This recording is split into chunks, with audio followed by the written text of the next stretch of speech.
Okay. Um, Welcome to you all to this Watford Constituency Hustings in 2024. For those of you who don't know me, my name is Clive Saunders, and I'm the chair of the Watford African Caribbean Association. We're an organization, for those who don't know us, an organization that was established some 48 years ago, so we're nearly 50 years old.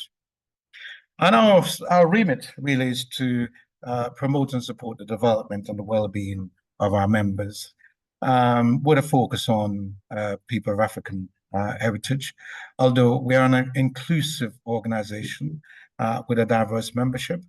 And of course, it's very possible for anyone here who might wish to join to do so, and we will put that information in the chat at some point. However, this evening, of course, we're here because once roughly every 5 years, we have an opportunity to decide who is going to represent us in the UK Parliament from our constituency here in Watford. On this occasion, in fact, the first time for quite a long time, I think that in Watford there are quite a few candidates. In fact, there are 7 candidates standing. They've all been invited to join us this evening, and they had all accepted. And before I started speaking, I was aware that 6 of those candidates were here. They all represented a political party, and they are welcoming them in alphabetical order. They are Aaron Bowen Lagrange, who's from the Green Party. We have Khalid Chauhan from the Workers' Party. We have Sarah Nutt from the Heritage Party, Freedom Family Stroke Nation. We have, is not with us, wasn't with us a moment ago, but Gary Ling from Reform UK. We have Dean Russell from the Conservatives, Ian Stodesbury from the Lib Dems, and Matt Tremaine from the Labour Party. Welcome all of you, and as I said earlier, welcome everyone.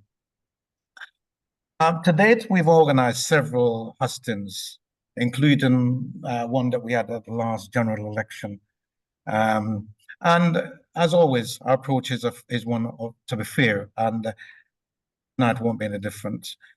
We've shared the approach with the candidates, and the approach that we're going to take will be as follows. Following my introduction, we're going to give each of our candidates 5 minutes to set out their plans and why they think that they should be elected as our Member of Parliament. We haven't got a clock, and Marcia is managing that for us to try and manage the time to ensure that we are fair. So I'll ask the candidates when we do get to that point to be very succinct in what it is that they're trying to say. So we are sticking 5 minutes in the first instance. We are going to do it in alphabetical last name order. And once we've heard from all of the presenters, we're then going to open it up for questions. So at this point, if you do have any questions, I'll ask you to begin to start making a note of them. There will be an opportunity to put your hands up too. We are asking you to make sure that questions you ask are questions that's addressed to all of the candidates. So we want to know what in each instance, what it is that their plans are and how those plans are going to be affecting us. So we don't want questions to aimed at one particular candidate. That's not going to be helpful to us in a brief session that we're going to have to decide how people might want to vote. Once we've gone through the questions, and as many as we can, we are going to ask the candidates to share with us their final remarks. What we are going to do with the questions, we're going to ask them to respond in no more than 3 minutes to the questions, because of course we want to try and get through as many questions as possible. We recognize that it may, it's possible we may not be able to get you all of the questions, but what we will try and do, particularly if they're in the chat, is to share any hasn't been answered with the candidates, so that they can share with us any response they might want to do, so we can keep that on our records too. So, does that make sense to everybody? Okay, everybody, makes sense. All right. So, in order to progress, then I'm going to ask the candidates. So, first of all, I'm going to ask Aaron Bowen Lagrange, and not sure how you want your name to be pronounced, to have his 5 minutes, and I'll ask Marcia in a moment to start the clock. Then it's going to be Khalid, Sarah, Gary, Dean, Ian, and Matt, and we'll then reverse the order as we go along. So each person will then have an opportunity to answer the question first. So it won't just be the same person answering first every time. Okay, so I'm going to then hand over to Aaron to make his presentations. If you'd like to start the clock now, Marcia, and if somebody can alert me if Garrett does arrive, because if he doesn't, then we'll have to, of course, take him out of the equation. Okay, so Aaron, over to you. Just to say, sorry, Clive, I have seen Gary's name come up in the list. Welcome, Gary. Welcome, Gary. So, Aaron, over to you, and the clock is ticking now. Thank you very much. Hi, everybody. I'm Aaron, and I'm the Green Party candidate for Watford in the upcoming general election. I was born in Watford 35 years ago, and I grew up with the floodlights of Vicarage Road Stadium illuminating my back garden. I went to school here. I stacked shelves at John Lewis for my first paychecks. And my family has been teaching swimming to the people of this town for longer than I've been alive.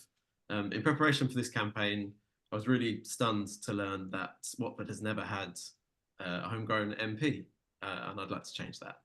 On the surface, Watford is a very ordinary place, but dig a little bit deeper and it becomes apparent that we're this really amazing microcosm of the country as a whole.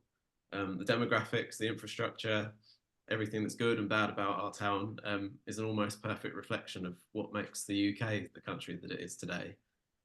Growing up around this assortment of people and places has made me appreciate something that I think sets us apart massively from the rest of the country. And that's just how amazingly well we manage to coexist. Despite how hard life has become for so many people, and despite quite a few attempts to sow divisions between us, this town has, for the most part, stood firm and remained a place of tolerance. And I'm in awe of that. My parents moved to this country from South Africa in the 1980s because they didn't want to raise their family under a system of apartheid. I was raised with the same moral convictions that prompted them to leave. And I believe it's these morals that have led me to pin this badge to my shirt. For decades, the Green Party has been unwavering in our calls for a fairer and more equal society, and we remain steadfast in our determination to achieve it. Where other parties have pointed fingers, created scapegoats and demonised certain groups, we have defended them. And should I be given the great honour of becoming this town's MP, I would continue to do the same thing with all the strength that I have.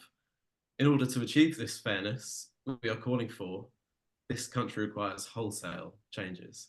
There's enough money in the UK to put a roof over every head, give lunch to every school child, and treat every patient promptly and with dignity, yet vast quantities of that wealth does not circulate, does not find its way into the public purse. The gap between richest and poorest in our society is growing and growing, and this has to be reversed as a matter of urgency. The Green Party is the only party with an ambitious enough plan to do this. We plan to raise up to £70 billion annually through a significantly fairer tax system that will counter the cost of living crisis, create a more equal, caring country, and deliver the vital investment our country is crying out for. I look forward to hearing your questions. I would like to thank you very much for taking time out of your lives to engage with us this evening. It's a pleasure to meet you all. Thank you.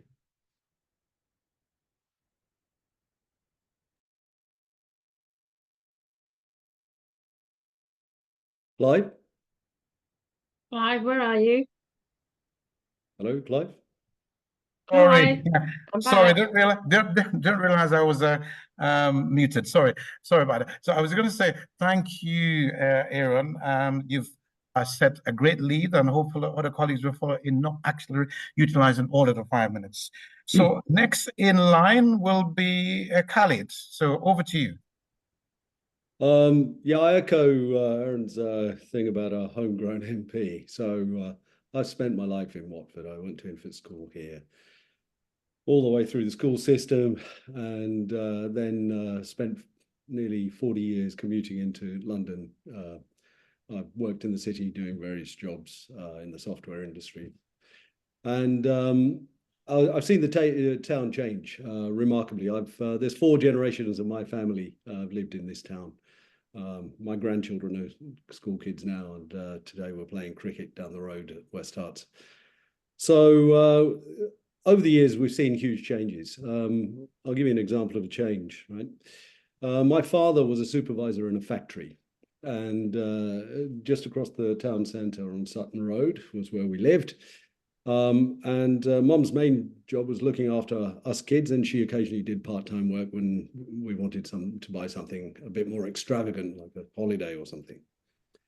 And my father's worked 1.5 days a week to pay his mortgage for the same house. Now, our children who have to have a combined income of 140,000 to even get a mortgage on that house will be working 3 to 4 days a week. 70 to 80% of their joint incomes will be paid to the bank for that same house. Think about that. Let that sink in a moment. They are going to be debt slaves. My father's mortgage was 15 years. 15 years. Their mortgages will be 50 years. So look at what else we have here. So I agree with Aaron that we do have a wonderful town, but that wonderful town is being taken apart. His generation have no future. There's a dystopian rat hole that has been dug for them. Students in Watford come out with university fees of somewhere around fee debts of between 50 and 100,000. How can you possibly pay that off? Wages haven't gone up that much. So you can see that things are just getting, unbelievably and cripplingly worse for ordinary working people. Doctors in Watford cannot afford to live in the area that they practice medicine in. Forget doctors, lawyers. If you're a care worker, you can absolutely forget it. So what's been going on during this period, right? What has been going on during this period? We've been going through austerity, right? When somebody told me, some bright young spark said, oh, we're all in it together. Well, are we really all in it together? A few weeks ago, I wasn't even going to stand, but then I evaluated the various policies of the various parties, and I decided to stand. I didn't decide to stand. I decided to apply to stand for the Workers' Party because fundamentally, from my experience in industry and from my experience in the locality, it has the policies, the hard policies that need to be implemented to reverse this degeneracy into financial feudalism. My grandparents and great-grandparents' generation fought feudalism. People in Watford lived 8 to a room, right? And those people had to turn that around to where at the age of 24, I bought my first house in Watford, right? We need to reclaim that. And no amount of framing the debate is going to change that essential necessity. And when I don't know if people understand the term framing the debate. If you don't, then watch the BBC Wittering On. They talk about whether you should vote Tory or whether you should vote Reform, whether you should vote Labour. Labour is the counter to those two. Well, no, it's not. This is childish pantomime.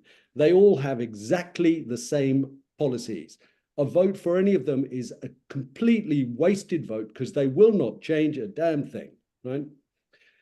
The Tories started the privatisation of the health service. Labour continued it and accelerated it.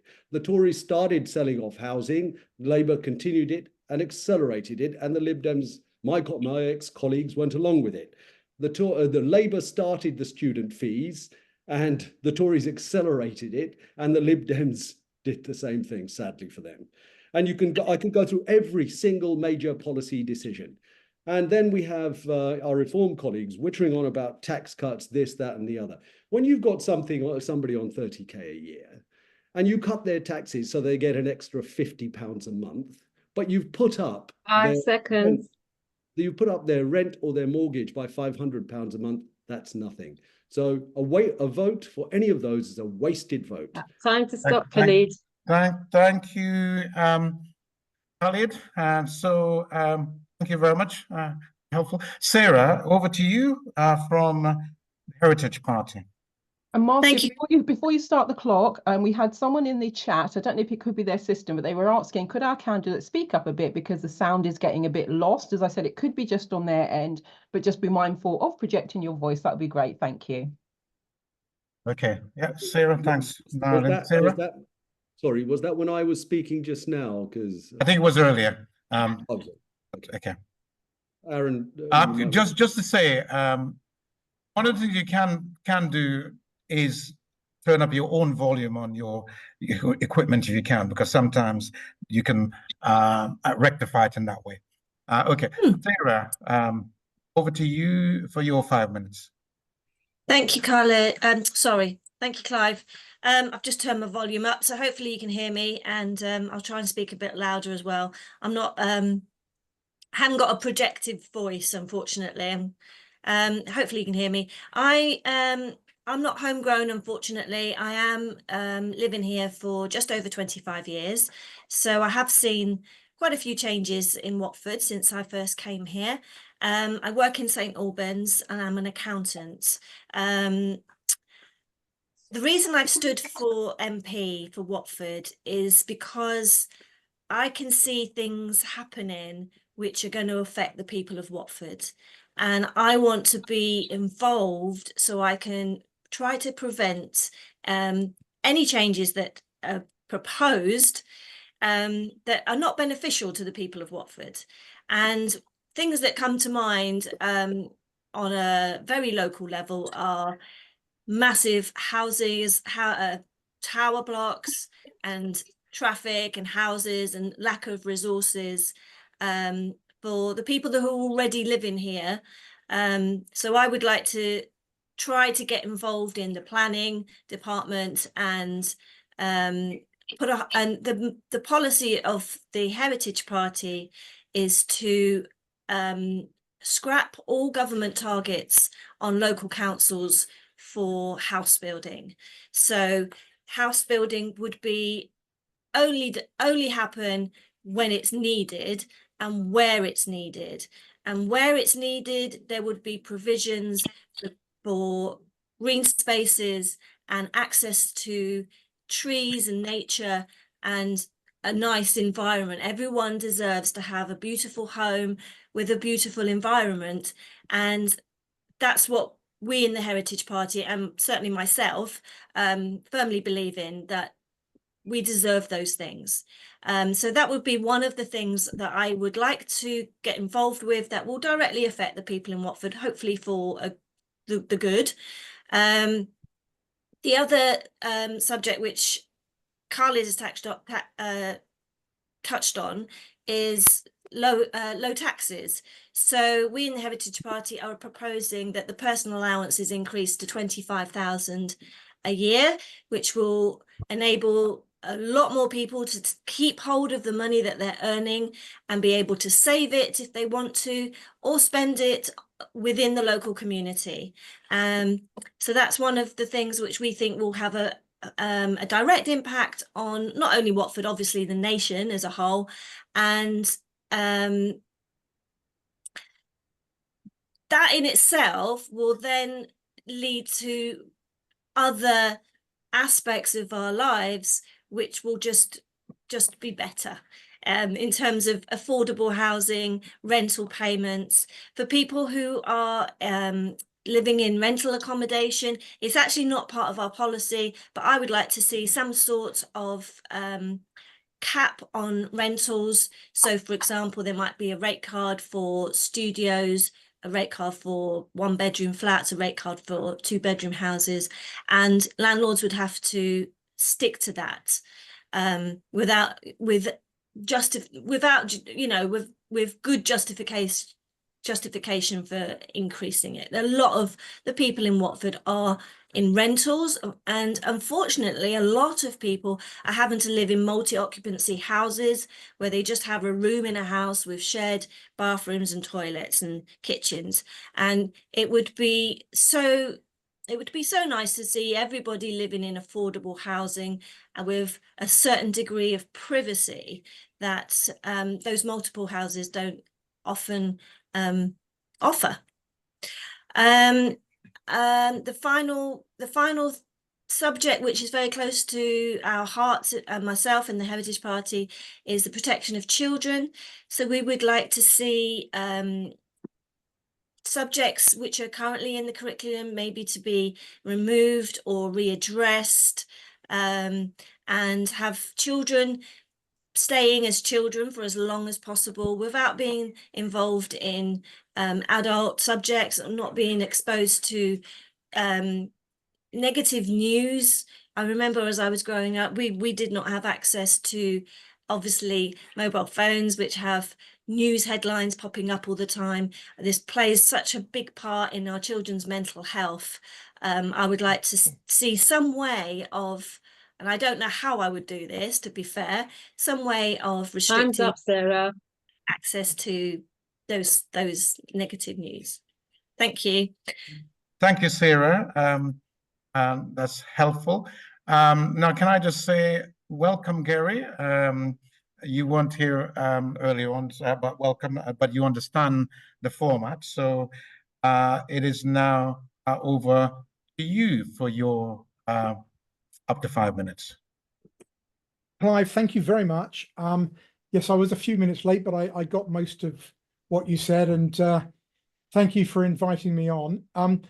I am Gary Ling. I live in Park Road in Watford, and I am from the Reform Party, which is a relatively new party, 2-3 years old, and was started by Nigel Farage and Richard Tice. And what I wanted to do was just quickly go through some of the principles, the founding principles of the party, upon which all the policy that we're going to talk about in this Zoom call are based. And so the first is that our principles is the state is our servant, not our master.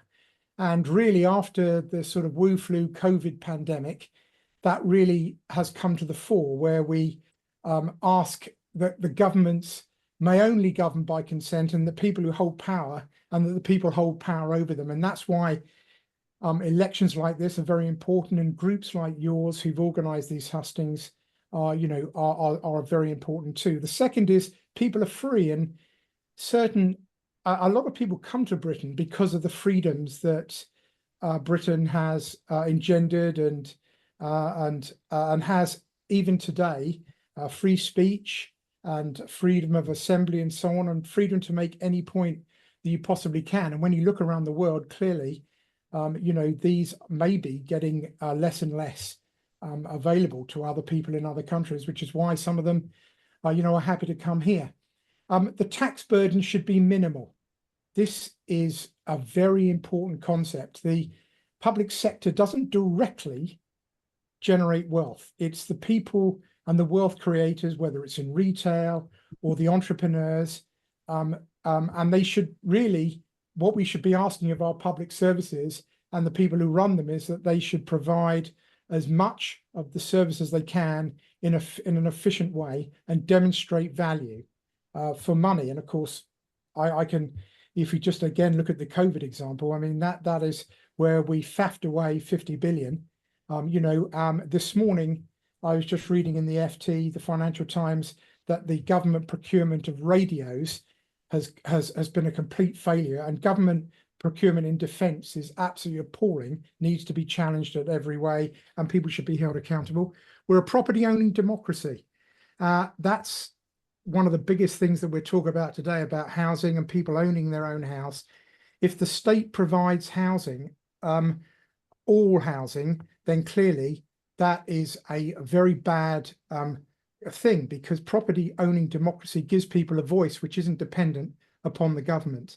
Defence of the realm, I don't think we can possibly imagine the world that we're going into now. You know, again, in this morning's Times, a very prominent historian said that we're very close to World War III. And obviously, there are certain conflicts around the world where the axis of Russia, North Korea, China, and Iran are really threatening what we do very, very coherently. Free enterprise is absolutely essential. And, you know, when you look at the Afro-Caribbean community, some of the enterprises and the way that members of that community make a living is, you know, the core to what we are in this country. The state is very important, but only certain functions belong to the state, such as defense, policing, judicial functions, border security and prisons, things like that, which really do demand accountability through democracy. And then lastly, national sovereignty. And we can talk about the benefits of Brexit, but the fact is that one of the things that it's shown is that there's a heck of a long way to go for us to be able to exercise, you know, our national sovereignty properly. Our civil service, you know, is a huge letdown. Many of the people aren't even going back to work after the COVID pandemic, and we're receiving poor public services. So our policies, if we're based upon those principles, our policies are very much about looking at the policy formulation through the lenses of those principles. Thank you. Thank you, Gary. And as I say, welcome again. Now, just moving on. Before I go to Dean, just to say, if you do have questions that you want to put to all of the candidates, you can also begin to type some of those in the chat. But now, welcome, Dean, and it's over to you for the 5 minutes. Well, thank you very much for inviting me today. It's a pleasure to be here, it really is. And many of you hopefully will know that I've been the Member of Parliament for the past 4 or so years. And in that time, my focus has really been on delivering for our town.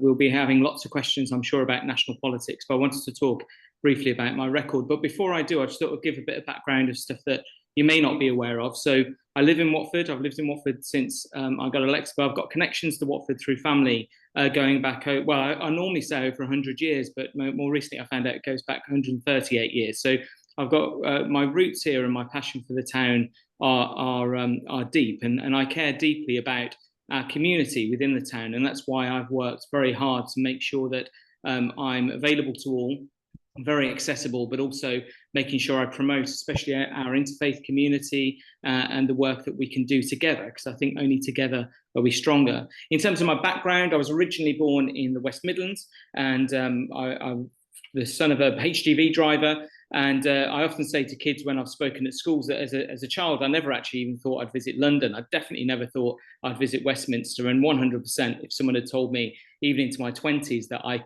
would ever even go near being able to be an MP, I would have laughed at them, because it's not my background and I was never connected with politics in that way.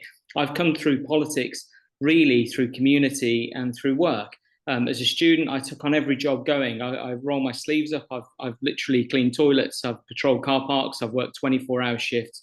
And for me, that work ethic is something I've tried to bring here in Watford. So when I made a series of pledges in 2019, I worked my damnedest to make sure that they were delivered. And I'm pleased to say that all of them were, and more. To give you an example of just a few of the things that I've made sure we've got in Watford. First of all, I've secured the full funding for Watford General Hospital. That's meant that the envelope of the amount that's available to the hospital has gone up actually from £400 million when I originally got elected. I can't say officially how much more we've got, but reports of over £1 billion, I won't deny. That means we're going to get a fully fledged new hospital. The grounds work is happening over the next year or so. 2026 is when we'll start to see the build. 2030 is when it will be completed.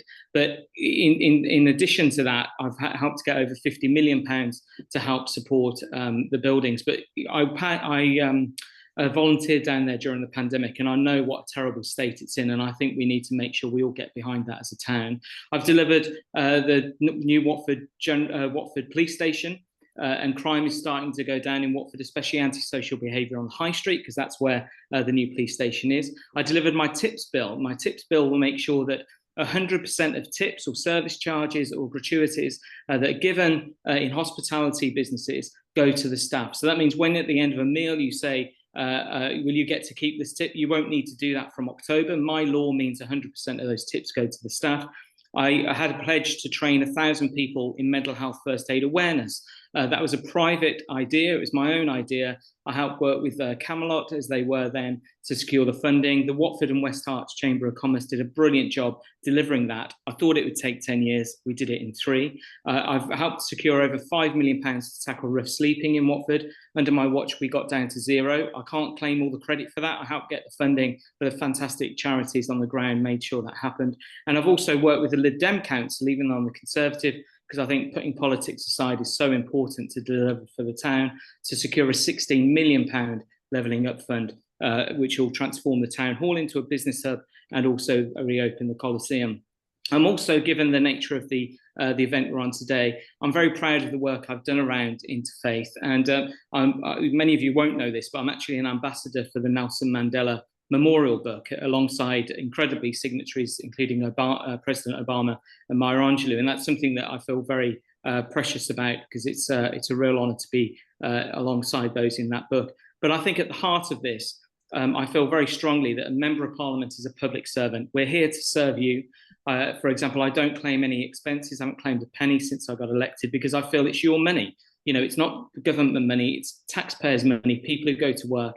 And for me, it's about service. And so I would just love the opportunity to continue to serve our great town, to continue to serve each and one of you for.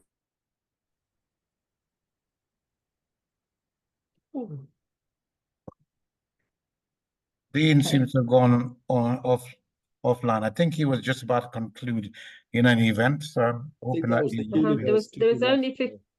there was only 15 seconds left, so okay. I think he would have been I'm sure he'll concluded. rejoin us again, because I think he would have concluded. Sorry. Okay, so moving on. So Dean, I think you were just about to conclude, and I think we lost you. Oh, sorry. I'll quickly, briefly, I'll just say the last thing. That I was just saying that I would love to be voted for, not because I'm not as bad as the rest, which is often the narrative in politics nowadays, but because I've done a good job, and people see that I'm passionate about the town, and that when I say I'll do something, I'll do my absolute best to deliver on that. And I would just love to continue to be a public servant and serve every one of you for a few more years. So thank you so much for your time. Okay, thank you, Dean. Okay, so Ian, is over to you, and hopefully there won't be any hiccups in the tech. So Ian, welcome. Over to you. Yeah, thanks, Clive, and thanks everyone. Hopefully the audio is good and clear. So yes, lovely to see you all. I'm Ian Stokesbury. I'm the Lib Dem candidate here in Watford. I've actually met many people on the call before. It's wonderful to see you, and it was also great to see some unfamiliar names too. I really hope this evening's useful to you. So I'm a local councillor. I'm on the Watford Borough Council, though you may know that the constituency boundaries have changed. We're now including some North Bushies. So if there's anyone from North Bushy on the call, great to see you. I got involved in the local council because I really want to help and serve here in Watford. And over the last 2 years, I've actually been on the cabinet with the mayor. I'm responsible for trying to improve our sustainability and working with the county council to try to improve our transport links too. But I want to echo some of the comments that some of the other candidates have made. One of the things that makes me love Watford, I mean, I'm not a born and bred person from Watford. I moved here in 2015. My wife got posted at Watford General, and we weren't sure how long we'd be staying here. You know, we've lived all over the country. I've lived in Montreal and Ottawa as well. And I've never lived anywhere with the same sense of community as I have in Watford. And I really fell in love with the town for that reason. So I know WACA, as you said, I think it's 1948, 1949, something like that. Clive, you guys were founders, you know, and you've been incredibly busy over the last few years, especially, you know, pay testament to yourself, but the whole much wider third sector as well, charitable sector here in Watford, it really is a testament to the town.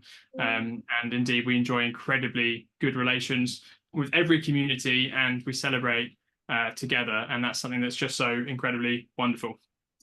So just a little bit about me, if that's okay. So for those of you who don't know, I'm an engineer. So my day job, I'm an engineer in the space industry. And then, yeah, I'm a councillor in the in the evenings and on the weekends and any spare minute of any spare day. And my wife is a doctor. That's why we moved to Watford. And indeed, the hospital is the chief issue for this campaign for me here in Watford.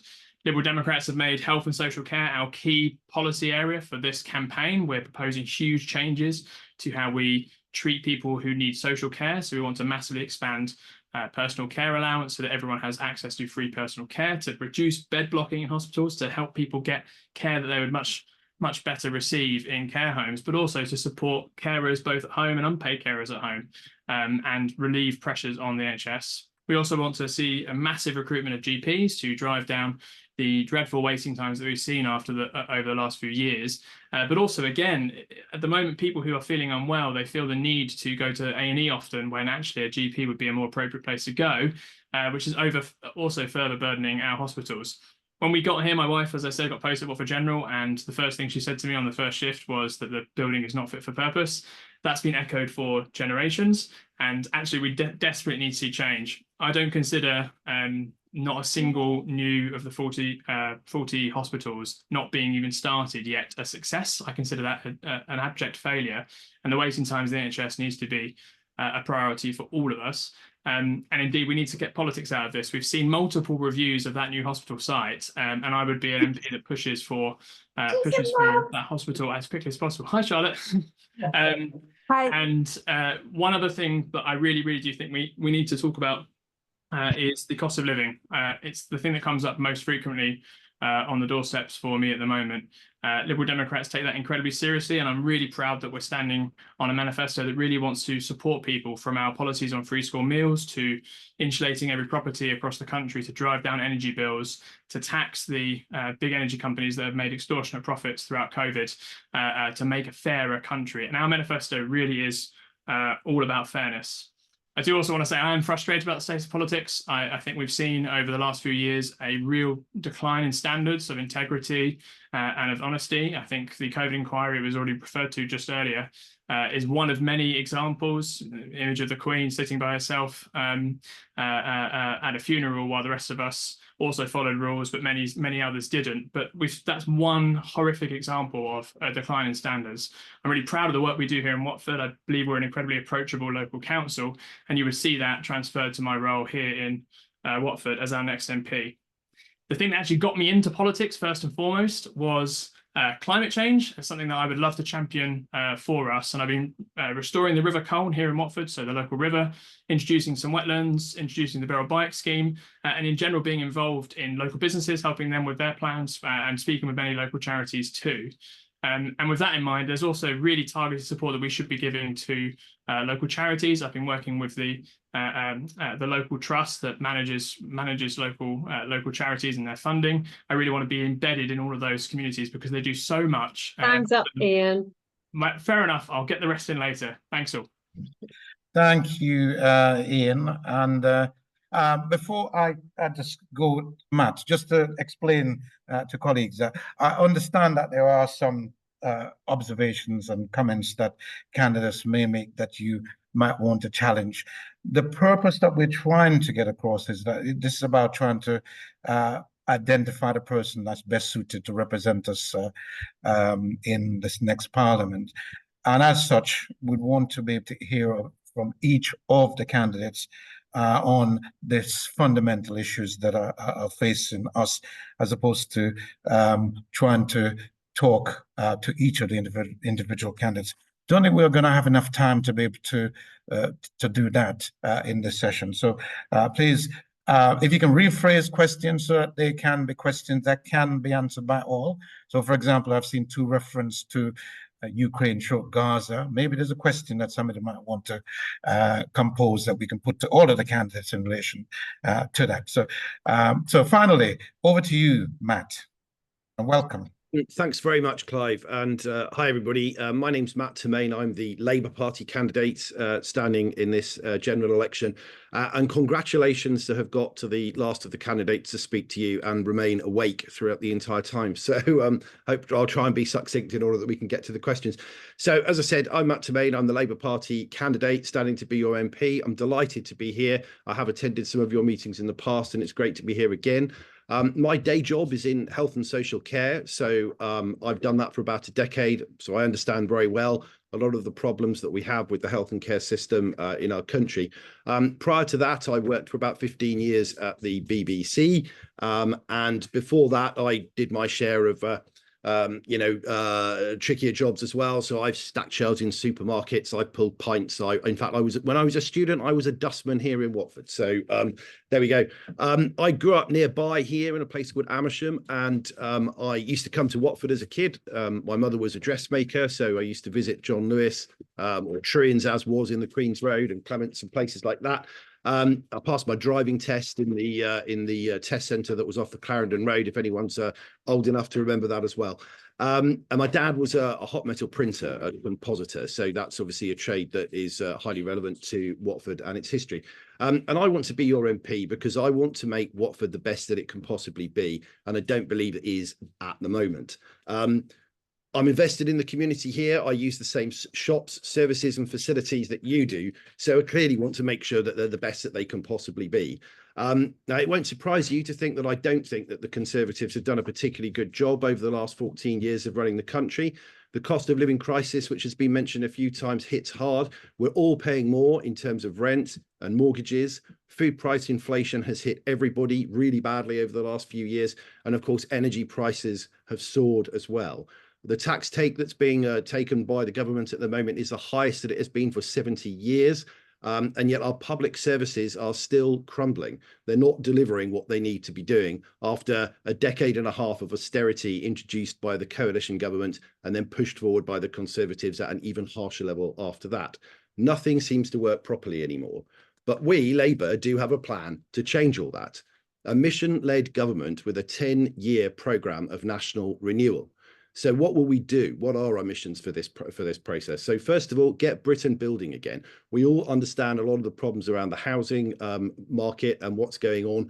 We all understand a lot of the problems with the economy and what is going on. So productivity has flatlined, growth has flatlined, our debt has doubled, and we're all in precarious work. We have a new deal for working people that we're proposing that hopefully we'll talk about a little bit more later on. Secondly, switch on Great British Energy. In order to be able to deal with the cost of living crisis and those energy prices, we have got to do something about getting energy prices down. And our proposals to do that will deliver it in the long term. So we're less reliant on imported fuel, which will also make fuel security an easier thing to deal with as well.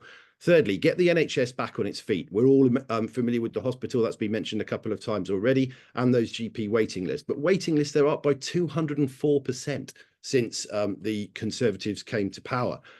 When Labour was last in power, we took waiting lists on average from 18 months to 18 weeks, and satisfaction in the NHS was at the highest that it has ever been. We've done it before, we will do it again. Fourthly, take back control of our streets. So we're all aware that antisocial behaviour and crime has been affecting people in our town and across the country. Certainly, I see that pretty much daily in West Watford, and we report things to the police. Everybody does, but things need to be done about it. Part of the problem with that relates to the numbers of police that were cut by the government. They have started to put some of them back. Let's give credit where it's due, but of course those people are not those with the experience that were taken away in the first place. So we will commit to delivering more police to be able to do that. And finally, fifthly, to break down the barriers to opportunity for everybody. So this is about ensuring that parents can afford to raise their kids in a cost-effective way, to make sure that our schools are delivering the education that they need to be delivering to people, and to make sure that people have the opportunity for lifelong learning as their careers change throughout their lifetimes, which is something that is much more common and happens than it used to in the past. We are worse off at the end of this parliament than we were at the start of it. And that is, I want to get across how unusual a situation that is, right? It is absolutely shocking. And in my view, is reason alone to eject the Conservatives from government. If they really believe that their plan was working to make the country better, they wouldn't be holding a general election now. They will be holding a general election later so that they could prove even more so that it was working. Okay, thanks very much indeed for listening to me. Thank you very much. So now we've heard from each of our 7 candidates, and thank you all for your contributions. Now it's going to be over to yourselves. And I just reiterate what I said earlier on. If you can just address your questions to that are applicable to all of the candidates, because I don't think we'll have time to deal with each of the individuals. We want to know where they stand on the significant issues.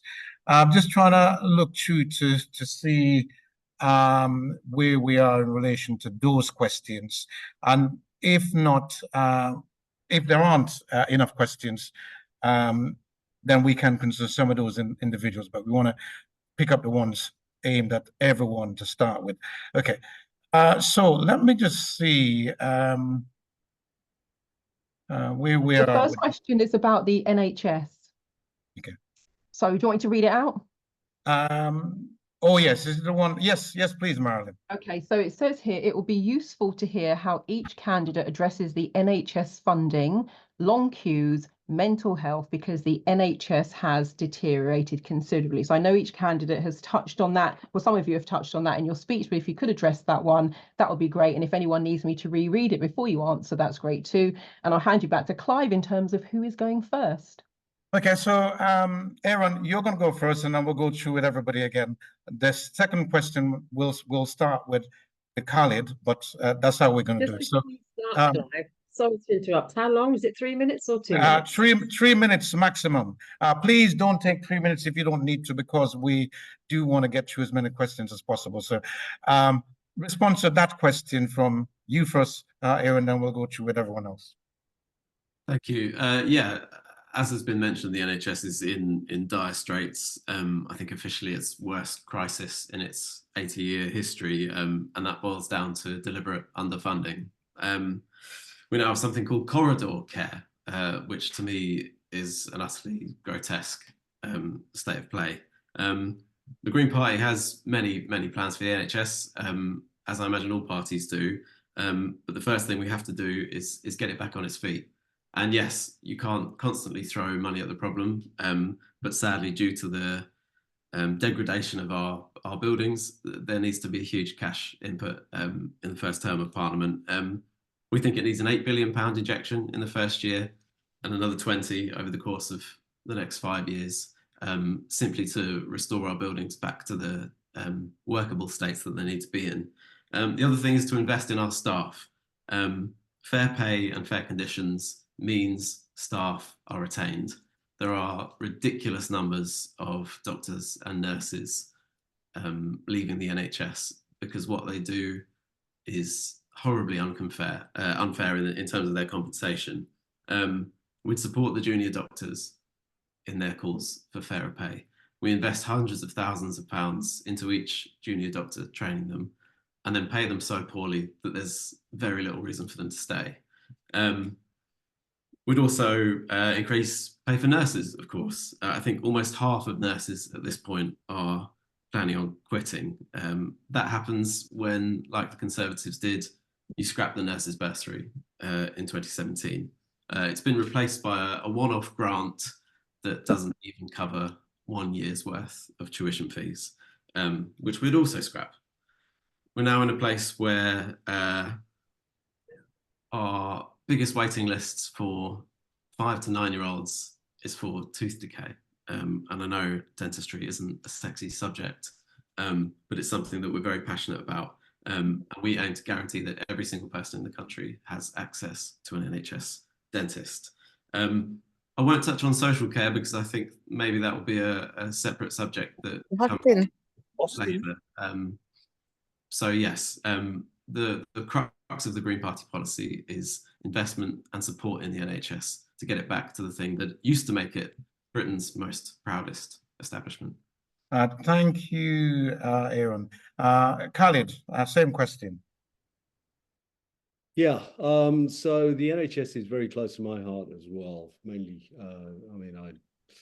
we have close family connections, close family members who are doctors. My daughter was a doctor, and she was a doctor back in the early 2000s. And she used to come home absolutely distraught after having done, I think on one occasion, 18-hour shift. And she'd been racing from one end to the other, and she was distraught because all she had managed to do was sign people's death certificates. So it was declared unfit for purpose then. back in the early 2000s. And we have since, we needed a new hospital. It was going to cost about 200 million. And a year later, they said, no, it's going to cost 300 million because we need some other bits. Okay. But there was no money for Watford's hospital. And I can tell you that people were dying because that hospital was not fit for purpose. No money. So what did they do in the interim with our money? Well, they launched illegal wars, killing poor people in faraway places, which cost between 50 and 80 billion pounds. That's hundreds of hospitals all across the country, up and down the country. They could have given double doctor's pays. They could have done anything, but there was no money for Watford's hospital. What else did they do? They spent 370 billion on COVID contracts, on just one contract alone, which has now come out through the inquiry. A startup company that didn't have an office was given a contract for £4 billion, of which £2 billion was profit. Think about that. Sorry, it was dollars. $2 billion was profit. Think about that's just one contract. So I checked up on the NHS. In 1990, before the privatization, it cost 29.4 billion. In 2022, the NHS cost 190 billion. This is not a funding issue. I disagree with Aaron completely. This is a total mismanagement issue. What's happened to the other 100 and whatever 60 billion? So I looked at that. Well, patient outcomes have only gone up by 0.7x, but a 700 increase in cost. Where does that come from? So you plot a few other vectors. Labour costs gone up by about 30 or 40 billion. What's happened to the other 110 billion? It's gone out through privatization contracts. So if you look at who the largest supplier of GP services now, it's Virgin. And guess what? My daughter was at school with Richard Branson's daughter in UCL doing medicine. And she came back home. She said, Branson's daughter's in my class. I said, he's going to move into health. And this is what you're seeing. The 100 billion that's missing from the NHS is not on patient care. Doctors' wages have actually, in real terms, gone down. So where is the 100 billion? We've got plenty of money. If we take out the privatizations, I'll give you one anecdotal evidence. A translator at Watford General, this is anecdotal, so I need to do more research.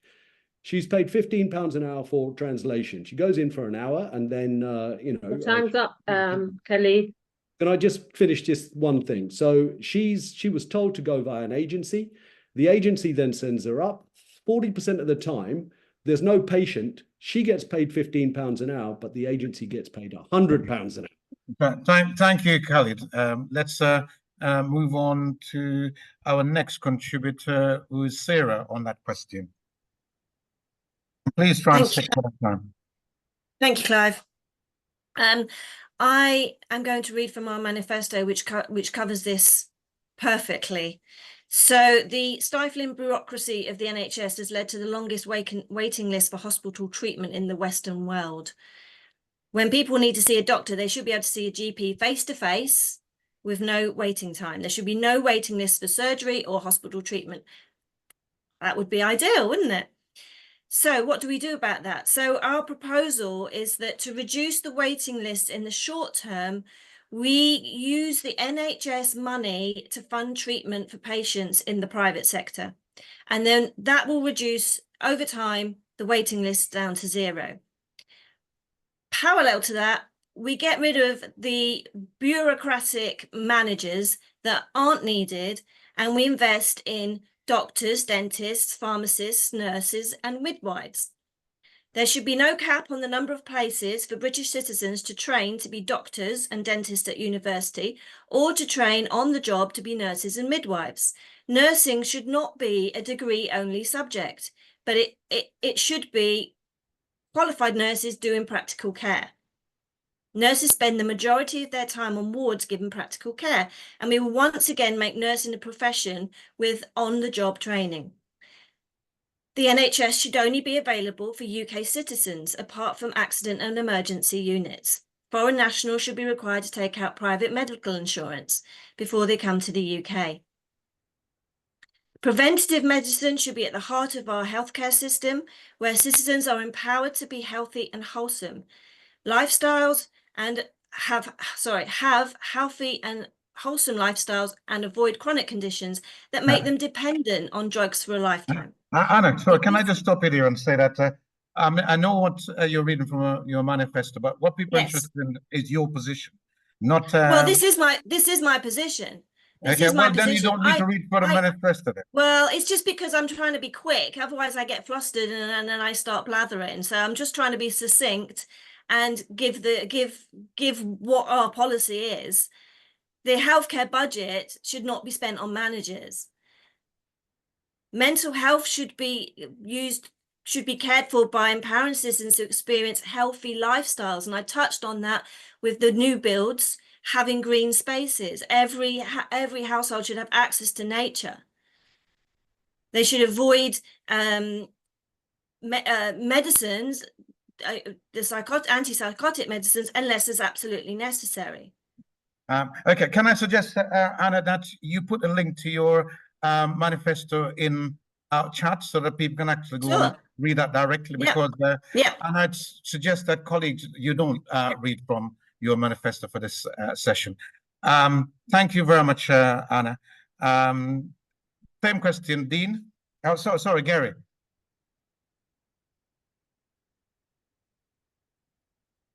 Gary? Okay.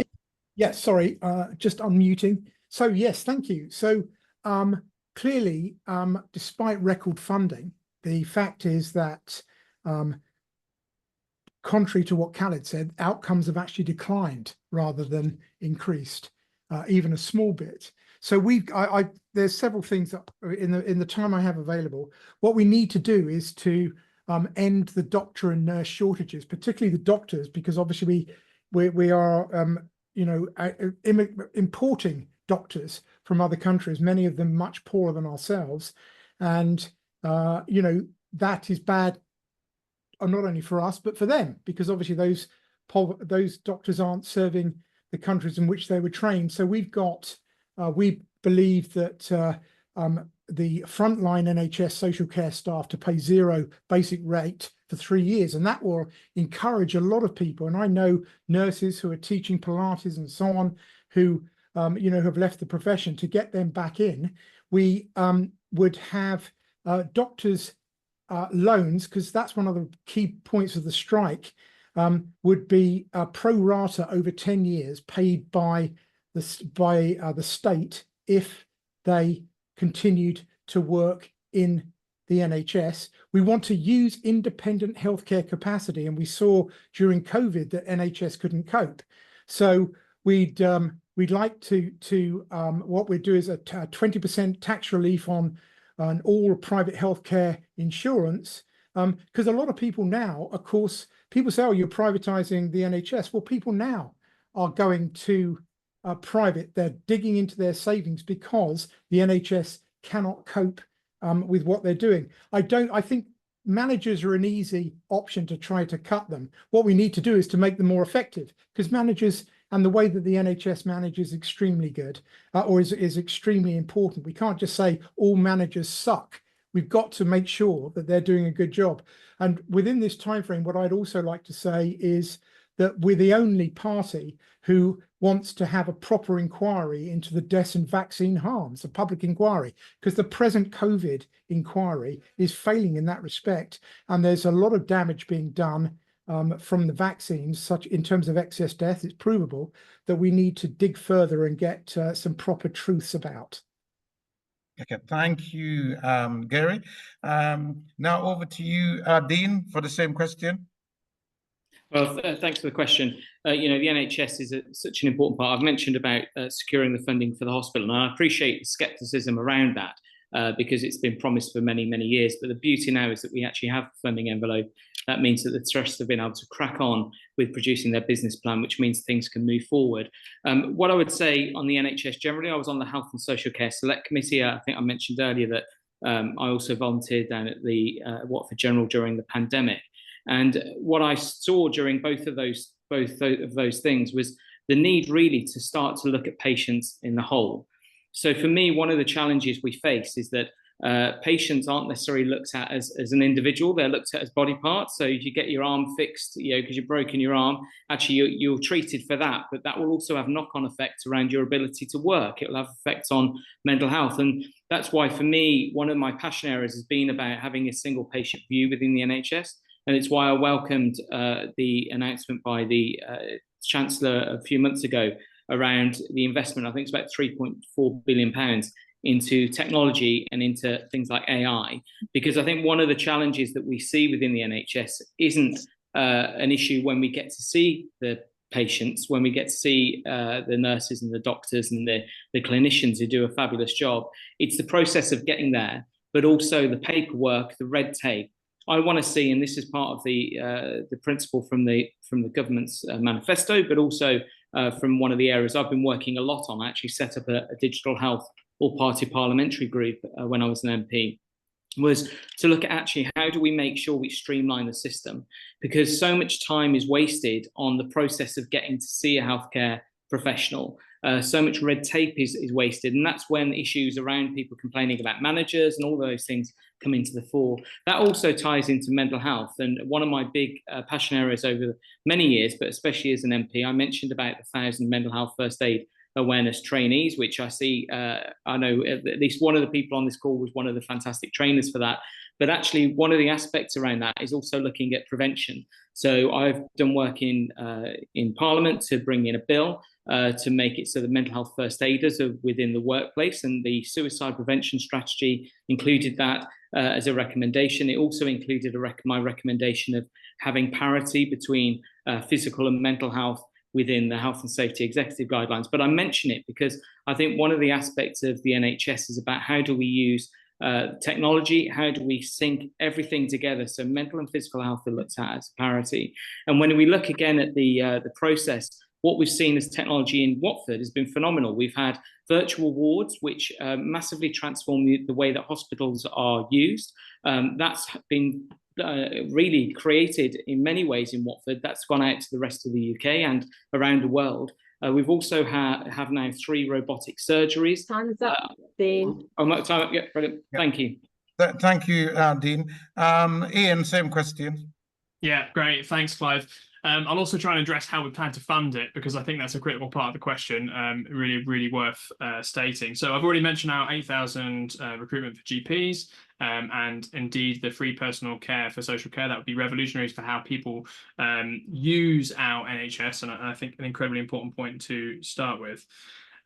We also want to see mental health practitioners in every school. It's a really great place to reach every student, or almost every student, every young person, and early prevention is critical and key.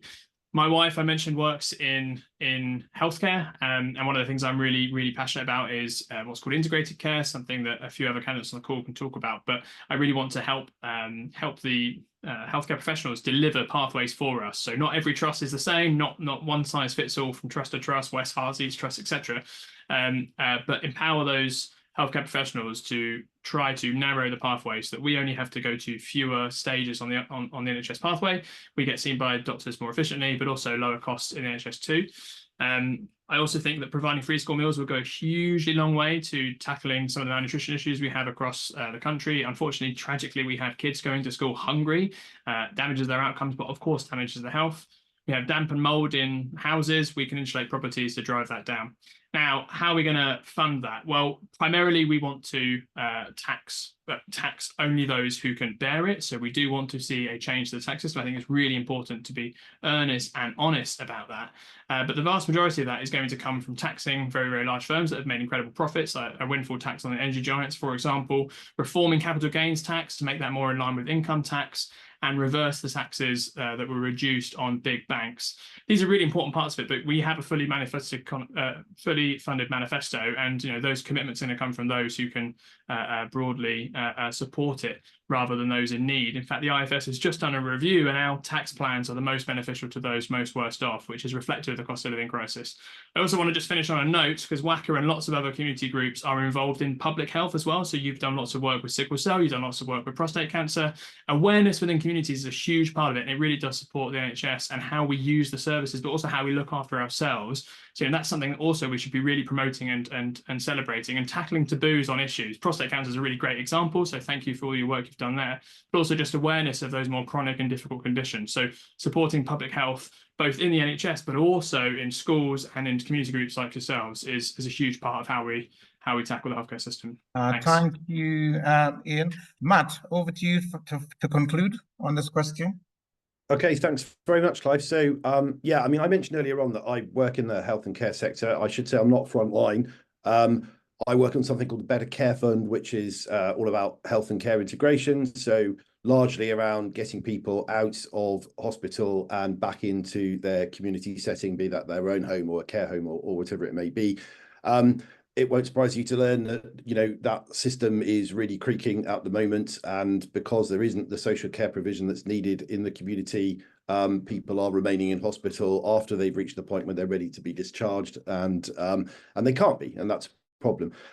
So we haven't got long. So to touch on some of the other things that we said that we would do in our manifesto, is 40,000 more appointments every week in order to be able to cut those waiting lists, to double the number of cancer scanners that are in operation, because of course a lot of people have experienced very, very stressful delays in terms of getting a cancer diagnosis. Dentistry has been mentioned. Yeah, the fact that people are going to A&E for dentistry, or even worse, performing their own dentistry at home, is just, you know, absolutely representative of the state that the system has got to. We will do that by putting in an additional 8,500 mental health staff as well. Sorry, the mental health staff is another point. We have also said that if we were to win the election, we would put a mental health practitioner in each and every school, because a lot of the problems that we're experiencing in terms of mental health as a country can be addressed if you deal with it a little bit earlier on and not let things develop and get to a crisis point. And so that's a great way of doing it. I did also want to say on the hospital, we've committed that obviously if we win the election, we will absolutely push ahead with the redevelopment and rebuild of Watford Hospital. Wes Streeting has made that remark. It's been in the press, so that's something that we would definitely be doing. And the way that we're going to, continuity of care, I wanted to touch on as well. So Ian's just mentioned some of the conditions that affect certain communities. One of the ways that you can, you know, get better treatment, certainly in a primary care setting, is by having continuity of care. So what this largely means is having the same doctor that you can go back to, who sees you over a period of many years, so that you're able to, you're able to see differences in behavior, differences in health at an easier level than just being dealt with by a different person every time you go along. How are we going to pay for it? Well, we're going to pay for it by closing the loophole for the non-dom tax exemptions, and also with investment from the reduction in tax avoidance. So you may have, if you follow these things close enough, you may have seen that Rachel Reeves made a big deal at our last party conference about going after tax avoidance and reclaiming money that has been lost from the COVID contracts. So that's how we would go about that. Thank you, Matt. I'm going to ask a question that's linked to that debate to move it on. Health inequalities is a reality, and some of the things some of your speakers have already made reference to is that's confirmed that. So if you were elected, what can we expect from you with respect to reducing health inequalities? And one particular example would be the health inequalities with regards to sickle cell. Which some of you may or may not know is the most common sort of a blood condition that we have in the UK. But it's well known that there isn't equality with respect to access to treatment and so on and so forth. So what can we expect from you with respect to working with the NHS to reduce those health inequalities, and in particular the sickle cell inequalities that exist. So that's the second question that we're asking them. And I'm now going to go to Khalid to start in this to respond to that question. Health inequalities, your commitment and action. Yeah, so the number one thing, I mean, Clive, what I'd say is that the health inequality. Sorry, can I just stop you there briefly? I'm just conscious of time, and I'm actually going to reduce the clock to 2 minutes, Marcia, because actually we want some quick fire responses. So only 2 minutes, please, from now on per question to try and get through as many as possible. Yes, Khalid. We're starting again now. Yes. Start. Your 2 minutes starts now. Okay. Our biggest health inequality is between rich and poor. And then once you take that health inequality, then you add, you'd subdivide the community and you get even further health inequality. Do you see what I mean? So when you're talking about working people have a very poor chance of making it through because they're privatized. They've given they are giving £100 billion boondoggle to private monopolists, essentially, every single year. Now, we would only need 5 billion of that, if that, to start looking into some of these specific health inequalities. And I'll give you another example. We in the NHS have got the biggest set of data in the world. I've spent 20 years working in AI, and I know Gary talked about it, but very few people actually know anything really about it. I've actually worked in it. What drives AI is the data. So if we were to let loose our own student population on that health data and mandate that the data can only be used by British companies for the betterment of British health outcomes, I think you would very swiftly see many of these health inequalities resolved. But the first thing is to bring it back under full state control. Because while we go on, this is why the Tories and Reform witter on about, oh, it needs more funding, because they're not actually funding your health or my health. They're funding their friends to the tune of £100 billion per annum, and they want to grow that. Thank you, Khalid. Sarah, you're next. Health inequalities. Yes, thank you. There are health inequalities, as Khalid has mentioned, because people at the lower end of the spectrum for salaries will be relying on the NHS, whereas people at the higher end can get private medical insurance and go through the private sector. And there's a place for both, because those people that take out the private medical insurance are taking the burden slightly off of the NHS. So that's a good thing.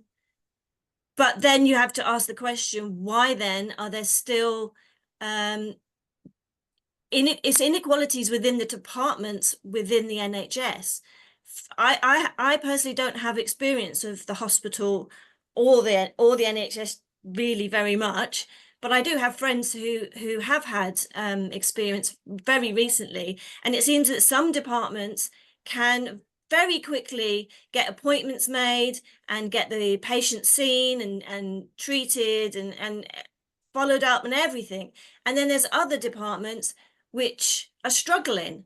And I think there has to be some kind of internal review as to why this is. So whilst, yes, as we've said, we need more doctors and nurses, we also need to know some kind of trend in the quantity of patients visiting each department and the waiting lists, so that the people with more specialized needs, such as the sickle cell anemia people, they get per head the same amount of funding as this department over here. So I don't know how the money's allocated. So I can't give an answer that's definitive, because I don't know how it's who decides this department gets that and that department gets that. I don't know how it works. But it seems like the inequality is not necessarily within the people themselves. It's within what happens when they get to the hospital, when they get to the NHS. There would have to be some kind of review, and different. And this is the other thing, is that because they're private trusts, every hospital has its own budget, I believe, but they have different demographics. And Watford is such a diverse community. It may be that they're just not equipped for the people of Watford, if that makes sense. Okay. I don't know. Sarah, your time's up now. Thank you. Thank you. Sorry, I Sarah. was on mute. Gary, you're next. Yes, thank you. Well, let's face it, health has been mentioned. The health of the nation is very much dependent on the wealth of the nation. People who are poorer or live in poverty have more important things to worry about than possibly their health, and they make poor choices because partly some they're forced into, others because they they reduce their stress, for example, by smoking. But I've got to say that as you get my experiences, and I don't know about the sickle cell side of things, thank you for raising that with me. It would seem to me if that is a particular category or is a particular predominance in Afro-Caribbean community, then the health service should be doing what they do for cancer with women. As I have a family, and periodically we get letters in about breast cancer. My wife's gone to have her breast scans. As I got to a certain age, and I'm sure some people on the call may have experienced this, I get these strange letters in asking me to dip something into my poo. I have no idea why. I should probably, but I return it and they tell me everything's cool. I'm going on Friday to have my tummy scanned, and I'm not pregnant, I can assure you of that, and I've no idea really what the story is. But obviously as you age, there are certain things that they believe, they're trying to prevent me or scan early as to what my issue is. So, and a lot of this really is done with the Innovate program is actually quite good of the government, where you can innovate AI as an earlier speaker mentioned. I think it was a bit blown out by Matt Hancock, but essentially there's some good innovation going on. I think we know what we need to do. And if we see things like sickle cell affecting certain communities, then they need to be scanned, and we need to look to preventing them. Okay, thanks, Gary. Dean? Thank Hello, you. Dean? Yeah, can you hear me? Yes.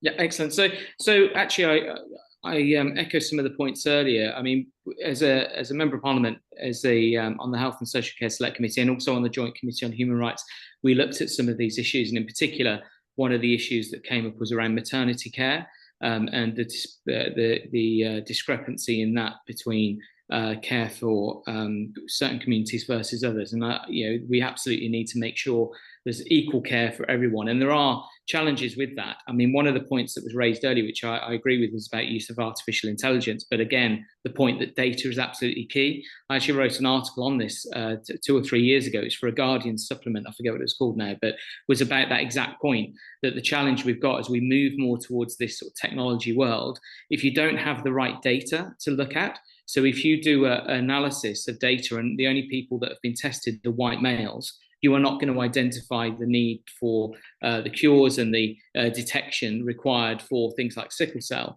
And in fact, I think that was the example I actually gave in the article. I think that the key thing we need to look at, again, is how do we make sure that the data is right? How do we make sure that access is fair for everyone? And I think when you look at what that means, it also means within location and geography. And that's why I back many of the pushes by the government around things like the diagnostic hubs, to make sure that they're accessible, to make sure we've got things like Pharmacy First, which is a really powerful thing, which means that actually you can go to your pharmacy for many different ailments and not have to go and see the GP. But underneath all of that, it needs to be embedded into our communities. And community pharmacy hasn't been mentioned much, but community pharmacy is absolutely key to this, because often they're the people who work within the community face to face and see how they can identify where issues are there. But with all of these ailments, they all require funding. to make sure we're doing the right thing. And that, we've had huge amounts of funding, but we also then need the reform, sorry to use Gary's party name, but we need the reform to make sure that within the NHS we're cutting the red tape. We're cutting the red tape to deliver end results and outcomes. You're on mute, Clive. You're mute, Clive. I'm assuming you're saying go for it, Ian. Yes, I'm saying go for it, yes. So, but you're not hearing. Okay, thank you so much. Just to really quickly start on sickle cell. So, just by way of public health announcement, it's not a scan; it's a blood screening that you need to follow to determine if you have sickle cell. That's just a point worth making. But actually, issues on sickle cell for me are very similar to paediatric care, which is what my wife works in. There is insufficient, and this was in the King's Fund study. There's insufficient training in secondary care and primary care for how to live with and respond to sickle cell treatment. That's something we do need to tackle. And indeed, actually, Dean just made some really excellent points actually on research and funding for awareness of particular ailments, but also training within the healthcare system. So that's a really, really key point that I would actually like to echo. Healthcare inequality, though, is driven by a number of different points. First and foremost, it's been mentioned already, but income and cost of living. Those who are most unwell in this country are predominantly those who are most worse off. They can't heat their homes, they can't afford to eat properly. That leads to all sorts of other ailments too. Tackling cost of living is paramount to tackling healthcare inequality. That's, as a general brush principle, that has to be it. And that's one of the reasons why our manifesto is so very targeted to help those who are worst off. Free school meals is an excellent example of that, but also insulating property to reduce heating bills as well. Geographic inequality is a huge issue. Sickle cell, one of the big issues on sickle cell is local availability of treatment, but that's also true of many, many issues. We do need to massively expand geographical provision of healthcare right across the country. And then public health, I touched on it earlier. You guys have already been doing some here, but there's also so much we can be doing here to help people look after themselves. It's by no means is it the predominant. The predominant issue is healthcare, cost of living and income, but we can also all be healthier in how we do things. And as a community, we can all come together to work on that. And I touched on housing already, but yes, I would say also the final point is research. We do see a lack of research into certain illnesses and also certain demographics. We know that's the case. Children is actually one of the issues that I take personal frustration against. There is some additional ethical questions there around how do you do research for children, but children's ailments are not researched into enough. So I'll close there. Thank you.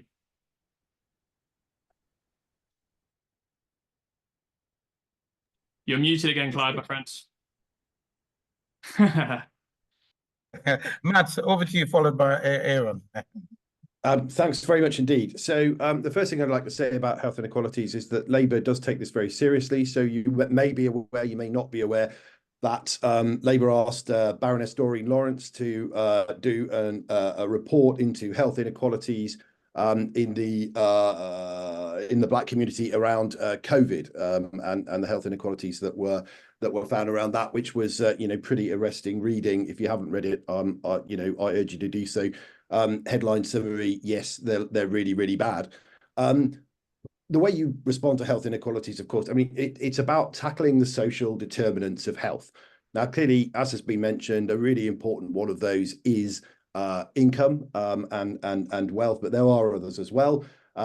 Rich and poor regions have been mentioned already in terms of their impact on life expectancy, and you can see that here in Watford as well. I mean, there is relative depravity in Watford, or deprivation, I should say, in order to so that you can see those health inequalities manifest there. In terms of sickle cell, what do you do? Well, observation, monitoring, that continuity of care that I mentioned earlier on around primary care is really, really important in things like this. And then, of course, education, training and review in order to be able to make sure that practitioners are aware of conditions that they need to be looking out for and monitoring to make sure people are not impacted by. Thank you, Matt. Aaron, same question. Thank you. Yes, similar to the parties before me, the Green Party absolutely is invested in research and community care in order to make progress in this area. One thing I'm not sure has come up, forgive me if it has, is preventative care. It's very, very difficult when it comes to early detection, when it takes so very long just to see a GP in the first instance. Not only that, but as I think Matt just touched on, it's follow-up care.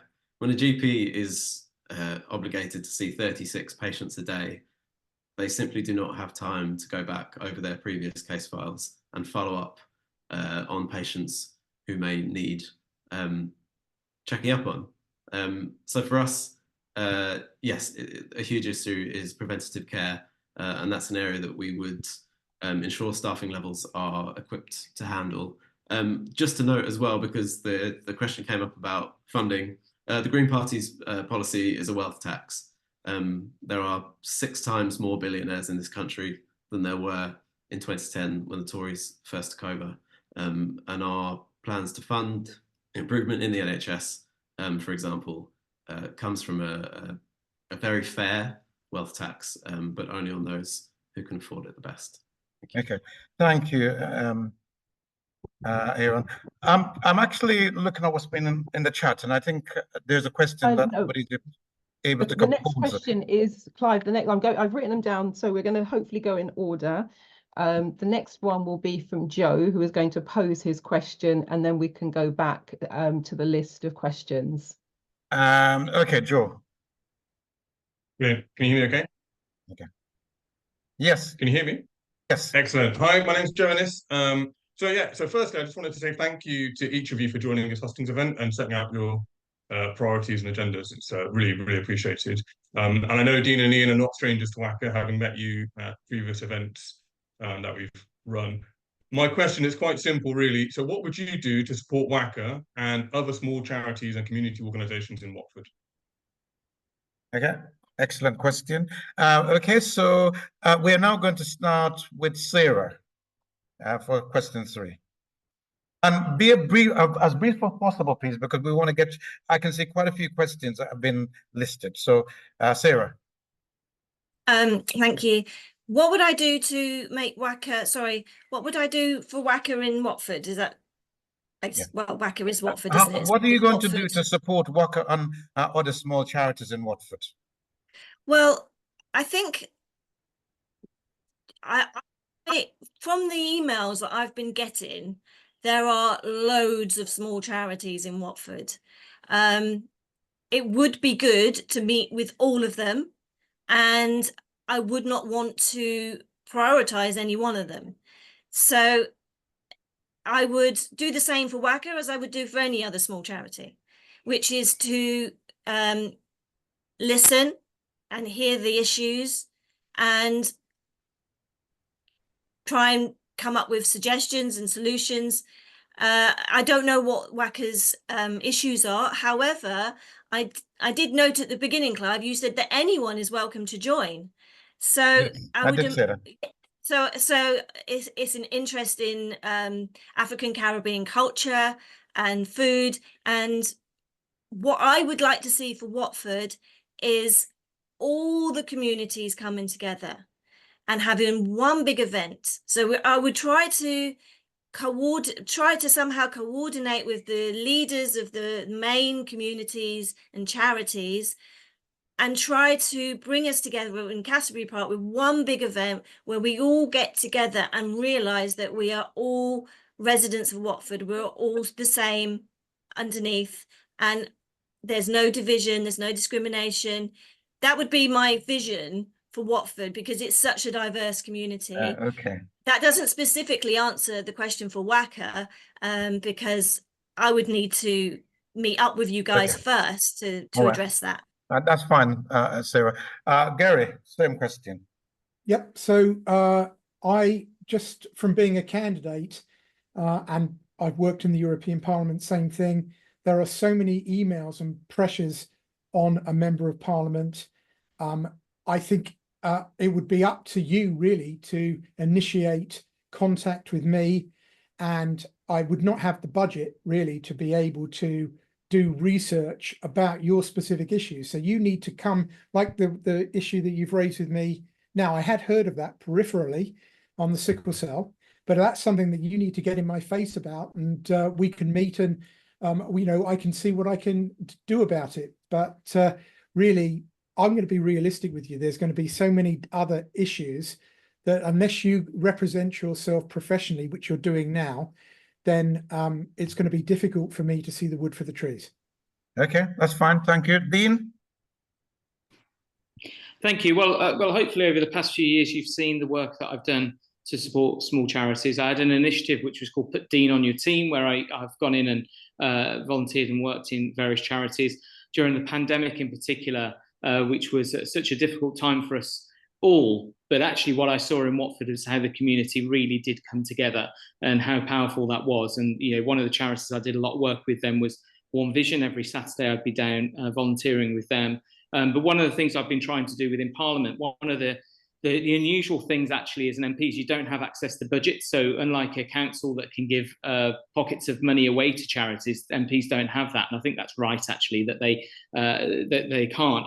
But what I have done is make sure that where I can give a platform to charities, not just to turn up for a photo, but actually get stuck in with to help them, whether it be to raise money. Some of you may not know that I'm an artist, so I've painted several paintings over the past few years to raise money for local charities. In fact, one in the Raise charity at Watford General. There's one of my paintings in there that was auctioned off and then donated back. I've hosted a lot of charities in Parliament to help give them a platform, and some of them where they're connected to other parts of the UK to help encourage other organisations and other MPs to get involved and support them. During the start of the pandemic, I also, one thing many won't know is that I helped secure about £100,000 for local organisations who wanted to get support. And actually, because I couldn't take it myself, I actually made sure that that went to the Mayor's Fund. And I think actually that cross-party support for the good of the town was really important. So that £100,000 that's Camelot very kindly donated went to the Mayor's Fund and then was rolled out through the Watford and Three Rivers Trust. So for me, it's about continuing to do what I've done, but continuing to do more. One thing I've been really amazed at is how many charities don't reach out to ask for engagement, because I think they don't realise that we will engage. And I think whoever is elected from this group on this panel, I would hope that they will all do the same as me, which is to go out and help support charities, help fundraise for them. But I definitely will continue to do that. Thank you. Thanks, Dean. So next is Ian. Yeah, thanks. Great question. Thanks, Joe. Well, look, there's loads of things that charities need support on, and actually, in many ways, the fact that so many charities who do things like health and food banks, etc., and the fact that they're so needed is tragic unto itself. But actually, WACA stands apart from that in many ways. You're reaching out on a cultural level, but also reaching out on an educational level. Black History Month is something you've led on incredibly well locally, and that public health element. It's really right that these various charitable groups exist. What will I do? Well, I'm already working as a councillor. I work with you. I help the W3OT. I promote the volunteers fairs year on year. I'm really keen and passionate about that, and I work with some of the local charities myself. So I would continue to do that with you and work with you. There's also challenges around volunteering. People don't have enough time, but also it's difficult to get into volunteering. DBS checks are something that need some looking at in terms of accessibility to DBS checks, how DBSs are applied, so that you as a charitable organisation managing your members and your volunteers and how they would work locally with you and across different projects. And yeah, I think finally the point there is already so much happening across Watford. There are already events happening. It's about establishing and empowering and furthering those in every possible way. I would love to have an Ian's team thing. That does sound great, Dean. I'll give credit where it's due there. But fundamentally, I'm involved already. I'll continue to do that, and I'll work with charities. I also think it's important to note some bills that come through Parliament will have a direct relevance to some community groups more than other, and engaging at a policy level is important too, if the community group wants to do that. It's not for everyone reading through bills and papers, but that's what I would say. Thank you. Matt, over to you. Thanks very much indeed. So yes, a number of things I think that are important to identify. So the first thing is the Labour manifesto includes a reasonable amount of information about devolution, and devolution obviously includes working with local charities such as WACA. Wealth creation has been touched upon. Of course, one of the reasons that a lot of charities, not necessarily WACA, but we did talk about small charities more generally, exist on the basis of the income disparity that has been spoken about already. So raising the overall level of wealth hopefully reduces the need for some of those things. I'm thinking specifically food banks, for examples, and things like that. What else could we do specifically around WACA? Well, community promotion and support events. I mean, obviously, most of the speakers have said something about this already. I mean, it's clearly a really good thing to be doing, to putting yourself out there and making sure that you're helping those charities, promoting those charities, and ensuring that people know about them. People know about them. And then faith. I know faith is very important to a lot of people who are members of WACA. I just wanted to touch on that to say that Labour has promised that we would appoint a government minister to lead on engagement with faith communities. We would engage with faith communities and organisations in the delivery of our 5 missions that I spoke about earlier on, i.e. what are you going to do in government? We would promote local faith covenants to facilitate better partnerships with local authorities and build on the stuff that's already happening in Watford. We have a network of parliamentary faith champions, and obviously they would be able to be brought to bear to the benefit of WACA as well. And finally, just to say that we have said that there will be, we will develop a renewed social contract between government and civil society, which is part of this overall programme. And there was a speech made recently with Pro Bono Economics about that. So yeah, and making sure doing the volunteering stuff, of course. You know, thank you, Matt. Aaron, and then Khalid to complete. So Aaron first. Thank you. Yes, the Green Party has really strong views on empowering local groups, and that means involving them in local governance where it's appropriate and where it's possible. When you do that, I think it's very important to remember that no two communities are the same. So we don't encourage a broad nationwide policy when it comes to local governance. We want each individual locality to be able to speak to the communities in their area to ensure that they're having an influence. The other thing that the Green Party is very passionate about is restoring the funding that's been withdrawn from youth services. I know that you run a youth group as well, which was taken out by the Tories as part of their pretty brutal funding cuts. And the impact that that has further down the road is felt by everybody. Yeah, just to touch on, I think Joe left a comment in the chat. I don't know if it's fair for me to pick up on that after everybody else has already had their turn. But yes, the Green Party's horrified by hostile environment that has been introduced by the Home Office, which has been proven to disproportionately affect members of the Windrush generation. And we are very, very passionate about ending that permanently. Thank you. Sorry, final Khalid on that question.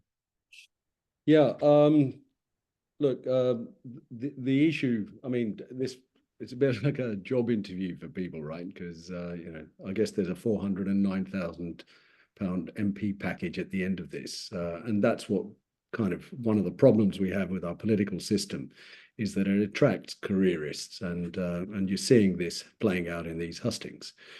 The issue with and your question is sort of spot on. And David Cameron showed the steel fist inside the velvet glove when he said it's going to be, we're going to have austerity, and the charities will take up that burden. So we're going to create the inequality that beggars and impoverishes our students, our doctors, our nurses, completely torches our NHS by stealing from state coffers on a biblical scale. So what am I going to do? You'll get my number one priority, because we will fundamentally go back to understanding where the money is going and make sure that the state is providing the services the state should. And then on top of that, charities do the role that charities do, which is as a social envelope on top. And once charities start, you know, the problem is that when the state is engineered to enrich a tiny proportion of society, it's not even a 1%.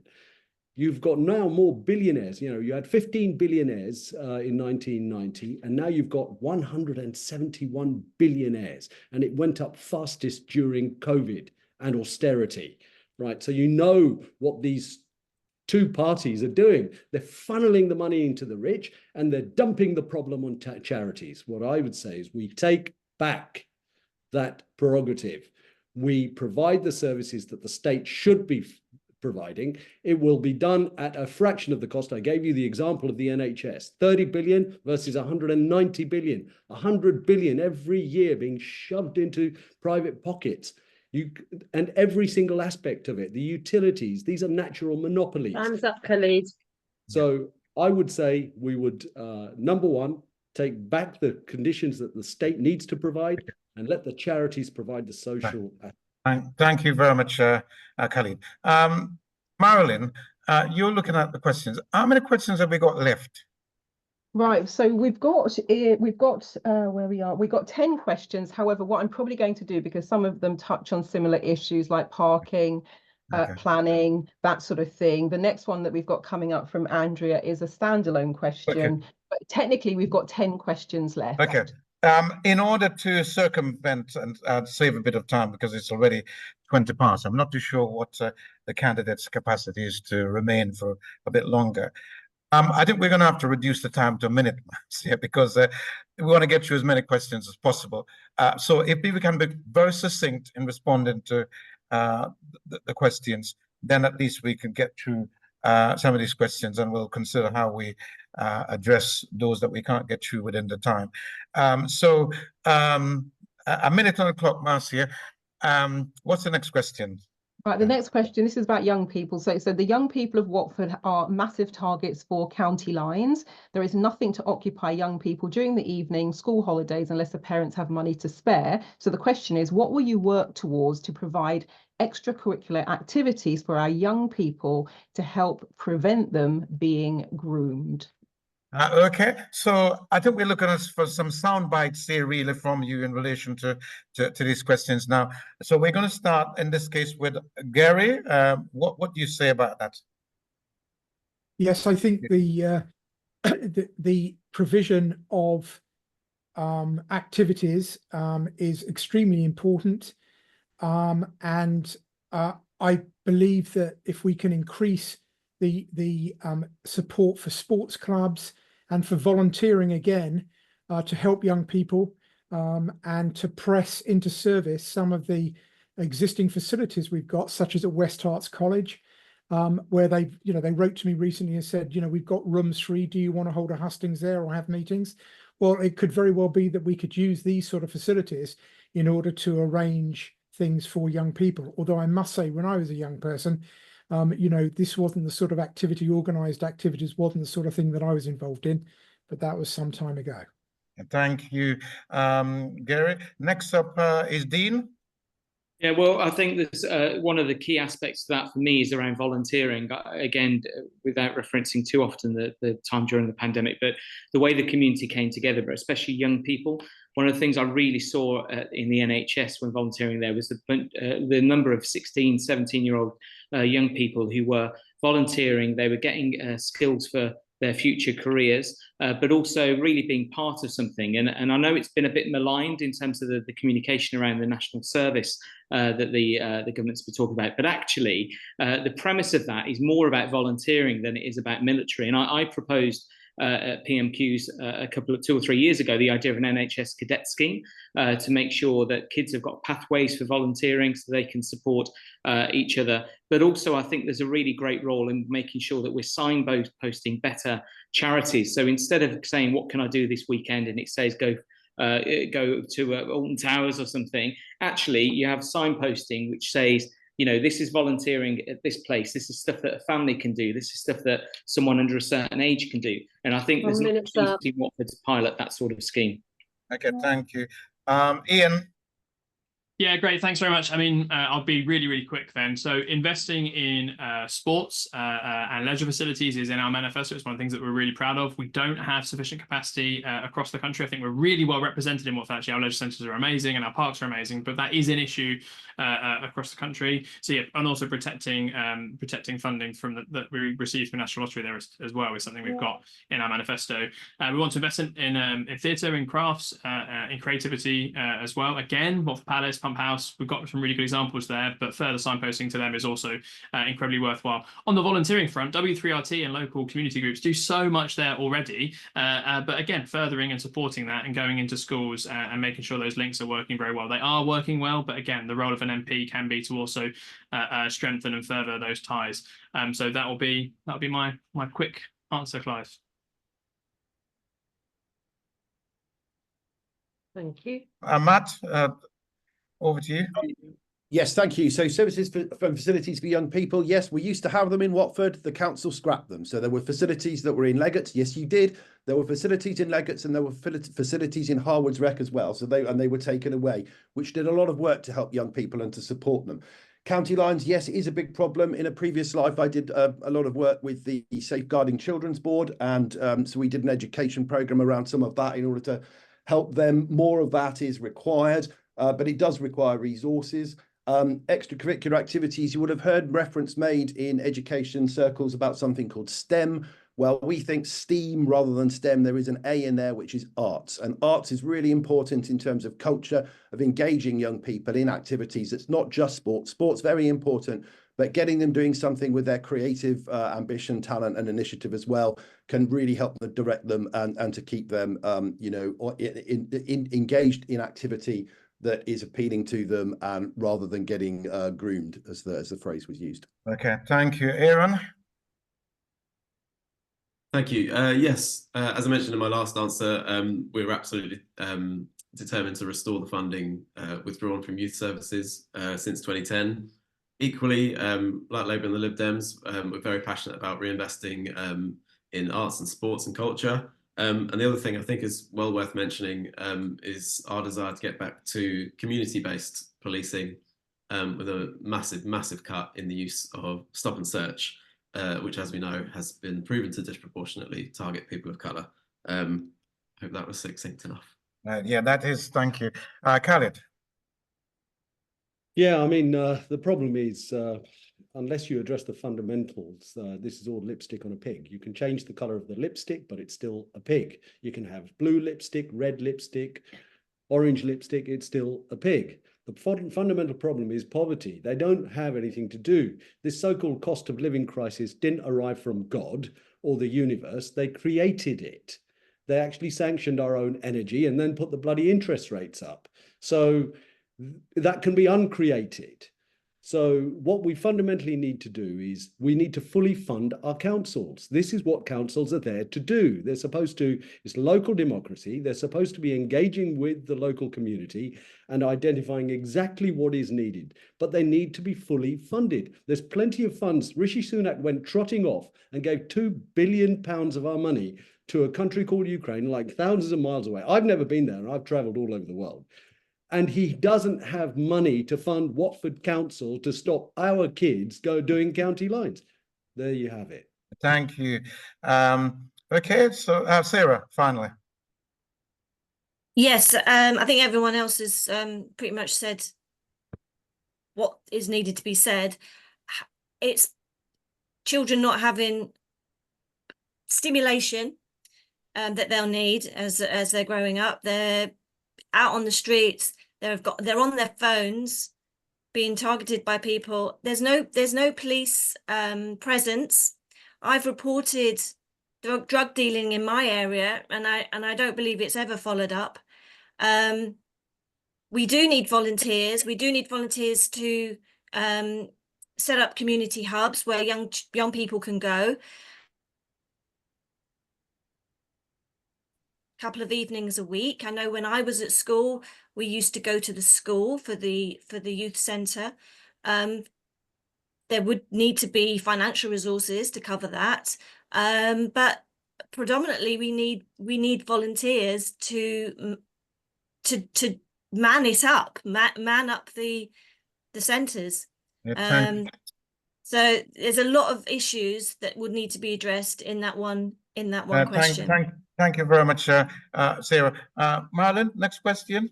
Yeah, so the next question really touches on a lot of this, comes up a lot. And so key question is, living in Watford has become an ugly area, and of course everybody has their own view. Ugly area, local shops closing, being replaced by flats, parking is impossible for residents. We're unable to park, yet we live in Watford, we have to work, which sometimes means driving. What are the plans for improving the town centre for the residents as well as visitors of our town? And there was another question from Dennis which sort of fits with this as well as talk, but you're not really going to have a huge amount of time, but the whole thing about the road infrastructure. But what are your plans for improving the town, improving them for residents and improving it for visitors? Okay, so Dean, very briefly, we're going to start with you and go to that order. Improving the town and the roads, very briefly.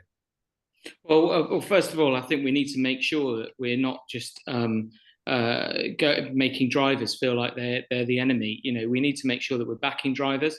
You know, one of the things that I do find absurd is in the new tall towers that are going up, that there's no parking being asked to be for the developers to build into those. So that's going to add more weight and more pressure on the system, because the idea that none of the people moving into those will want cars, I think, is a bit odd. I also think we need to be mindful of the infrastructure overall. One of the challenges is that when developers build these towers, they have to pay in for a thing called SIL. And that money should be used for local infrastructure, and that isn't always being used necessarily for infrastructure projects locally. I think one of the key things I would say is making sure that local people have a say in their local community, and that's one of the things that I've pushed for within government, and also making sure the local plan reflects what the future of the town will be like. And the closure of Prism for me was a real shame, because it had been identified as an area which effectively was cited as a place that housing should go, or flats or mixed use. Now that has a knock-on effect for taxi drivers, for the nighttime economy, all of those things. And finally, one thing I've done a lot of work on is banning ULEZ, and I think with the Conservative government, we'll make sure ULEZ is banned, so drivers aren't punished going into London. Thank you, Dean. Ian. I'm up. Thanks, Clive. Well, a minute's going to be a tough one, so I'll give it my best shot. Okay, fundamentally, tall towers, let's just hit that straight on the head. It is absurd to suggest that an issue that we see in Watford, in Woking, in Croydon, right across the country is a local authority issue. There is national planning standards that has forced tall buildings to be the only solution to the housing target set on local councils. That is just how it works, and to say otherwise is false. What we need to do is build out our housing with infrastructure. We have a plan for new towns, which I'm really pleased to see Labour has adopted, which will allow us to build out new housing with its own infrastructure to do. What I will say is Watford recently topped the Vitality Index. Our high street is strong, but not strong enough. We're really proud of how closely the council works, local authority works with the business improvement district, local businesses, but more needs to be done. And we do need an economy that works. We want to scrap business rates. We want to reform them so that we can allow for people, businesses to invest in their local area. And on transport, public transport is so fundamentally broken. We need to tackle fares. We want to freeze fares on rail, but we need to invest in our rail network. We also want to allow local authorities to run franchises and invest in their local public transport. I am not anti-car, so suggest otherwise, Dean, is false, but we need to give people the option of genuinely reliable, decent public transport, to give them the option of not having to use it. That's what we need to do. The infrastructure is broken. It needs fundamental wholesale reform and genuine investment again. Local authority funding in real Time's up, last decade Ian. has been halved. Okay, thank you. Matt. Oh, it's me first, I think, is it not? Sorry. Hang on, I think I come on. No, it's Matt. It's Matt. Matt first. Sorry. That's all right. Okay, so yes, you're right. The diminishing times are proving a challenge. Anyway, right, let's get on with it.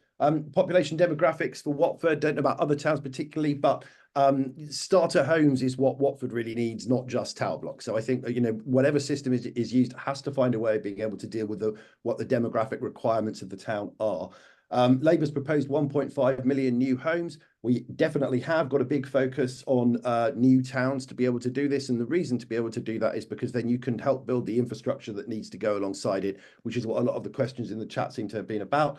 Does require a cultural shift in terms of other forms of transport. People are not going to give up their cars somewhere like Watford, so you have to make the alternatives a more attractive proposition if you're going to do that. We do have plans under Louise Hyde, the Shadow Transport Secretary, for allowing deeper levels of council and community to take control of bus services. So we will see whether or not that is able to deliver on those. On ULEZ, I will obviously mention that ULEZ was introduced by a Conservative Mayor, Boris Johnson, in London originally.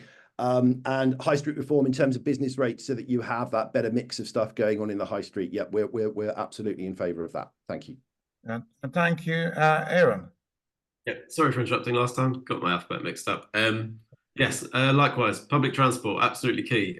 Watford has lost 64% of its buses in the last 10 years, which is outrageous, quite frankly, and the Green Party is determined to restore those. What that means is you have more traffic, road repairs go up. You have more pollution, so the cost to the NHS go up. You need more parking, so cost to the general public goes up. We have a policy for a bus ride for £1, and that's absolutely something I'd look to bring in Watford. When I was a kid growing up in the town, I could get anywhere on the bus. These days, you basically need a car to get anywhere, and we are absolutely determined to reverse that.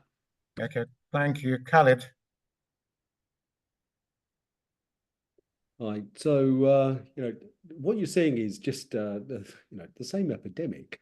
If you look at these high-rise blocks, why are they being built like that? The bigger problem is that they are actually out of reach for Watford's own people.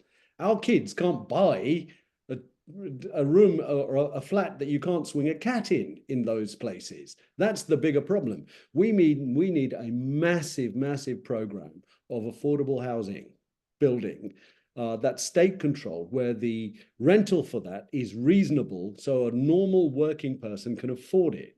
That's number one. If you look at what they've actually been spending the money on, they have spent 895 billion on something called quantitative easing, which was lending money to the banks or giving the money to the banks. The banks were supposed to lend it to small businesses to rejuvenate the economy. Instead, they lent it out to buy-to-lets. So the reason why these tower blocks are going out is because the funding has gone out via our money, has gone via the banks to buy-to-lets who are buying these properties, right? So you can see that the whole edifice is about shoveling money into those billionaires' pockets. And this is just another example.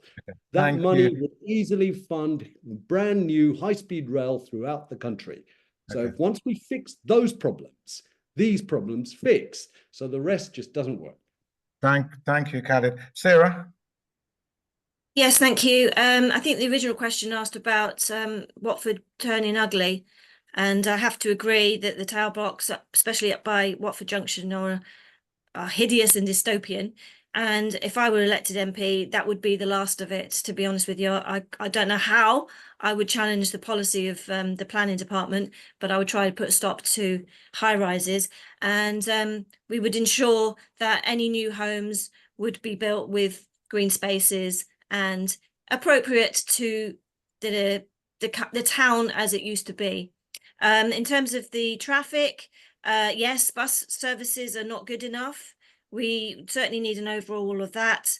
And there's been comments in the chat about the Watford Met line being extended to Watford, and we are all in support of that. Unfortunately, we don't get to have a say in it because it's under the auspices of TfL, and Sadiq Khan has put his foot down on that. So we have to look for an alternative. Maybe more shuttle buses, which do short journeys to and fro from the town centre, similar to a park and ride, but we don't have the capacity for a park and ride.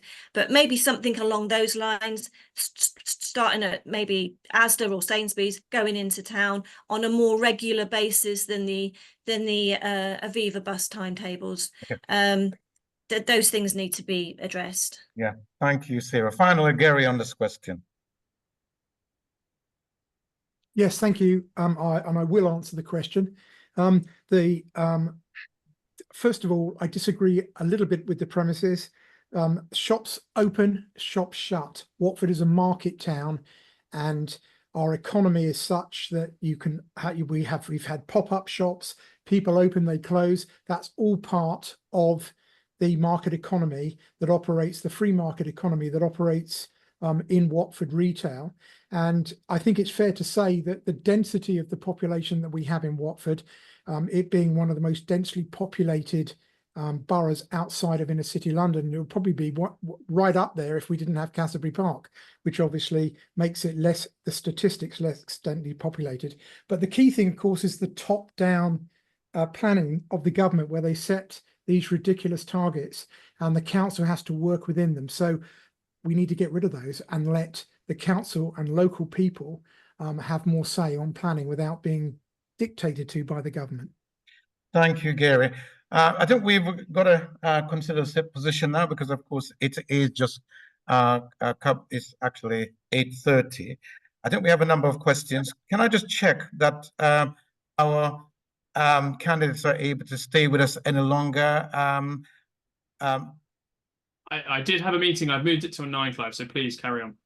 How long were you thinking of? Are you happy to go to 9? Sure. Yeah, I'm saying. I may struggle, but I'll do my best. I'll do my best. Okay. So, yeah, I Marilyn, have some care responsibilities, Clive. So if we can keep it a bit short of 9, that would be good. So let's, Marilyn, how are we on the questions that because I noticed there's been a lot of comments coming in. Okay, yes. So I think we'll maybe, if we can, we'll squeeze 3 more questions in. One is about Israel and Hamas. There have been a number of those things. So I'll read the question from Lamal. One is about human rights, and one is about, let's sum it up as the Theresa May money tree. So okay, in relation to the Israel-Gaza one, maybe we can just circumvent it very quickly by asking each candidate to say, what is your position on the Israel-Gaza situation? So the person that we're going to start with that, so that's question is Ian. Yeah, great. Your personal position, not your party's position. Yeah, no, absolutely. I've been calling for a ceasefire. I did so in November. I want to see an immediate ceasefire in Gaza. I want to see returnable hostages, and I want to see aid restored to the region. We have to see that happen. The only way to move to wholesale return of hostages and peace for everyone is to have a ceasefire. That's my personal opinion. Hamas is a terrorist organization. It should be condemned, but the actions of Netanyahu and Gallant should also be reviewed really strictly under the ICC. I support the ICC having the right to bring all parties to their court via their arrest warrants. And fundamentally, what I would just say is civilians are not involved in the decision making of their governments, and they're the ones that are suffering on both sides of that border. Human rights is being failed on both sides of that border. It is civilians that are paying the price, and fundamentally, that's what we always have to go back to. Authoritarianism does not work. It is failing both Israelis and Palestinians, and I support calls to recognise the state of Palestine so that we can have a genuine diplomatic engagement with, certainly the Palestinian Authority from there. So that's where I'm at, Clive. Thanks. Okay. Thanks, Ian. Matt, you're next. Hi. So yes, I also support an immediate ceasefire. I think it's absolutely essential for all of the reasons that have been identified. We obviously need to see a return of the hostages. There needs to be a massive injection of aid. This aid needs to be food, medicine, fuels, but also educational aid because of the destruction to schools that has taken place as part of this process, and so young people are not getting an education. And we need to see international efforts to broker a peace and move towards a 2-state solution. Thank you. Okay. Thank you, Matt. Aaron. Yes, fully agreed in terms of an immediate ceasefire.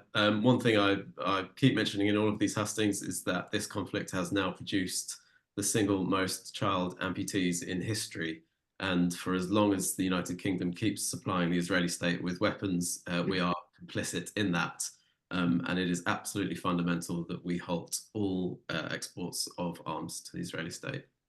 Okay, thank you. Khalid? That's a really good comment by Aaron, because if you're complicit in a war crime, that makes you war criminals. And that means our leaders are war criminals. And in terms of my personal position, look, I'm a father, I'm a granddad. How can I want security for my kids in Watford when I don't want that for the children, the same children anywhere else in the world and Gaza? How can I have a demand that we Brits have sovereignty and control over ourselves when we don't grant the Palestinian self-determination? How can we want equal rights here when Bishop Desmond Tutu and Nelson Mandela, by the way, for Dean's edification, They said that the condition of the Palestinians was worse than any conditions that Black Africans faced under the worst of apartheid. Now, those are people who should know. But Dean and his party and Matt and his party are riddled with genocide facilitators. Matt's party just welcomed a couple of genocide cheerleaders into their party a couple of weeks ago. So that tells you everything. This is all frivolity. The mass of the British people absolutely support a ceasefire. In fact, 76%, according to the YouGov poll in October, supported an immediate ceasefire then. And now, seeing that horror unfolding, I would have thought it was something like 98%. Thank you, Khalid. Sarah? Yeah, 100% agree with everything that's been said. My personal view is no more wars anywhere, ever. And certainly negotiating a ceasefire is at the top of the list. Certainly no funding of arms to any foreign country, because why are they using it? What are they using it for? The Heritage Party is against all wars.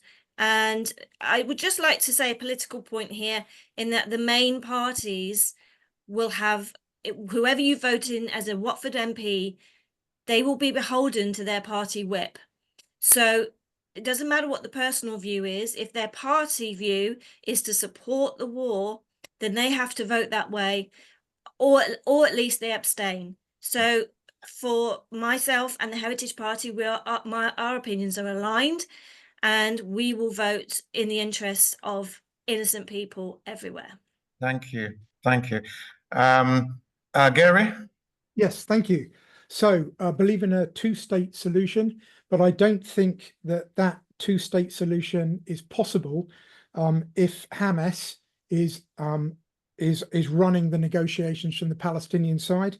Hamas are not only terrorists, but they're illegitimate rulers of the Gaza area. Hamas don't having exist got rid on of the the West Bank, Gary. Sorry, Khalid, let him finish. And as for aid, yes, I think once there is a ceasefire, which I don't support a ceasefire at the moment, but once there is, we really need to watch what that money is spent on, because as we've seen, that the Hamas so-called government in Gaza has spaffed it up the wall, creating tunnels and military weapons, and really have just not helped the people that they're supposedly representing. Okay, thank you. Finally, Dean. Thanks for the question. Israel, suffered the worst terrorist attack in its entire history. And what we now need to do is make sure there's a negotiated pause that will allow the hostages to come home, make sure that we're then working towards a ceasefire, but something that's permanent, so that we can then work towards peace in the region and a two-state solution. So I think, no one wants to see any child or any civilian be injured or hurt, or at worst killed. We need to make sure that we have that negotiated pause now to enable that to move towards a permanent ceasefire. And I believe that there's the last time I looked, there's a potential deal on the table. I hope that is taken up, but we need to make sure that we move to a permanent, long-term, generational peace in the region. Okay, thank you, Dean. So next question, Marilyn, and Matt will start to respond to that question. Okay, so this one was aimed at Dean, but they have framed it so everyone. So Dean might answer differently with hindsight. So it says, Dean Russell, you voted in favour of restricting and boycotting our human rights. What is every other party's view on this, and how would they have voted? So I think this one is relating back to lockdown, some of the restrictions that came in with regards to that, and with hindsight, seeing how that came out, and I guess much of the guidance wasn't necessarily as it was framed to be. How would, if you were elected, how would you be voting? Okay, so Matt, you're going to start off with that. Okay, so I'm going to interpret that question in relation to restriction of rights and behaviours that we're able to get up to. So obviously, I am in favour of people's right to protest and the ability to do that. I think that's a perfectly reasonable thing. In terms of restrictions of rights in employment, obviously there's been the Trade Union Act in 2016, introduced a bunch of restrictions that I don't agree with and that I think should be reformed. I mean, part of the reason for that is that these rules and restrictions are not subject to, for example, members of the House of Commons who are quite able to vote to, effectively go on strike as they did during Boris Johnson's government without the need to meet a 50% threshold of people who are voting on doing this. So I think there is hypocrisy and inconsistency in terms of how groups of people are forced to comply to a set of proposals that are not reasonable. Okay, Ian, thanks for that. Next is Aaron on that question. Thank you. Yes, we also absolutely support the right to protest and the reversal of what the government has brought in recently, which I believe the Public Order Act, which I think has used the word nuisance as a reason for the police to be able to disband a protest. And if a protest isn't supposed to be a nuisance, then I don't know what purpose it serves. So yes, the Green Party and myself are very much in favour of the right to protest and always will be, because there will always be issues that the people of this country have the right to march against, and we mustn't inhibit that. Okay, thank you. Khalid? Look, I've spent probably most of my life as an employer, and people bring me propositions or something, and sometimes occasionally as an investor, and I have the right not to invest in something. So why can a worker, an ordinary working person, not refuse to work? Why can't they have the right to strike? I just don't get it, right? So when Gary and Matt and Dean's parties pass this consistent stream of anti-worker legislation, they want all the rights for themselves, but they don't want the rights for ordinary British workers. And when we're talking about rights, I'll give you a small example. This is a job interview, right? So the average British MP's package is £409,000 total package, right? They'll tell you, oh, it's only 92,000 in salary, but it builds up to 409,000. The average British worker's salary is 28k. Per dependent allowance of 6k. They're scrapping child benefit. London rent allowance of 27k. They've scrapped London allowance for Watford people. Office allowance of 34k. Our transport cost is going through the roof. Staff allowance of 250k. Do you see the problem? The problem is that we're surrounded by these careerist MPs, and they actually, by that very act, they earn 10 years pay if they're on 40, 50 grand a year before they... Time's up, Khalid. They earn 10 years pay in one. They will never vote for ordinary workers. Okay. Thank you, Khalid. Sarah? Yes, thank you. Back in 2020, 2 weeks, I went along with it for 2 weeks, and it was marvellous, actually, to see the whole country coming together. It was marvellous. We need that. We need that always. But after 2 weeks, and then I learned more and more about our constitutional rights, our inalienable rights, and nobody has the right to take away our freedom. And the Heritage Party is a pro-freedom party. When it was established, David Curtin spoke publicly about the restrictions, and they're just abhorrent, basically. If we get elected, if any one of us gets elected, we will be putting a bill through to reverse the Coronavirus Act. It got put together so quickly. That was a bit quick. Not saying anything else about that. But yes, we would never, ever, ever support lockdowns. We would never, ever support a restriction in your freedom to work, your freedom to travel, your freedom to earn a living. Okay. That's Thank it. you. Thank you, Sarah. Gary? Yes, I would just like to say I agree entirely with Sarah, but I would just like to make the point that I respect every single person who's standing in this election. It really is an onerous task to put your name forward, and to describe people as careerists and in it for the money is just so wide of the mark. I'm not insulted because I've heard it so many times on these hustings, but I respect all of your candidates. And if you think that people are just doing this just for the money, then I think you really are barking up the wrong tree. Thank you. No, Okay. Dean, you got entirely the wrong end of the stick. If you listen to Peter No, I Oble, haven't. who was You've the been Times saying it at journalist, every single hustings. he actually Careerists. he actually said exactly the same thing. He said okay. our whole political system is riddled with careerists. Okay. Now, whether you choose to be a careerist if you get elected is up to you. But you can't argue that it's riddled with careerists. Thank you, Khalid. Let's we don't have time for too much of that. Dean, and then Ian to finish. Well, first of all, I assumed the question was based on the lockdown votes, and it was not difficult. It was an incredibly difficult time in Parliament at that time, as it was for the whole country. We didn't know whether the COVID-19 was going to turn and change to something that we just didn't know what was coming, and a lot of the activities at the time were based on what we knew at that time. I think there's a very good argument to make sure that we're doing a proper inquiry. I think the COVID inquiry that's gone on so far hasn't really delved into enough detail. I was involved with the lessons learnt inquiry as part of the Health and Social Care Select Committee, which I thought was very strong in terms of learnings from around the world. I think there's an important look for the future.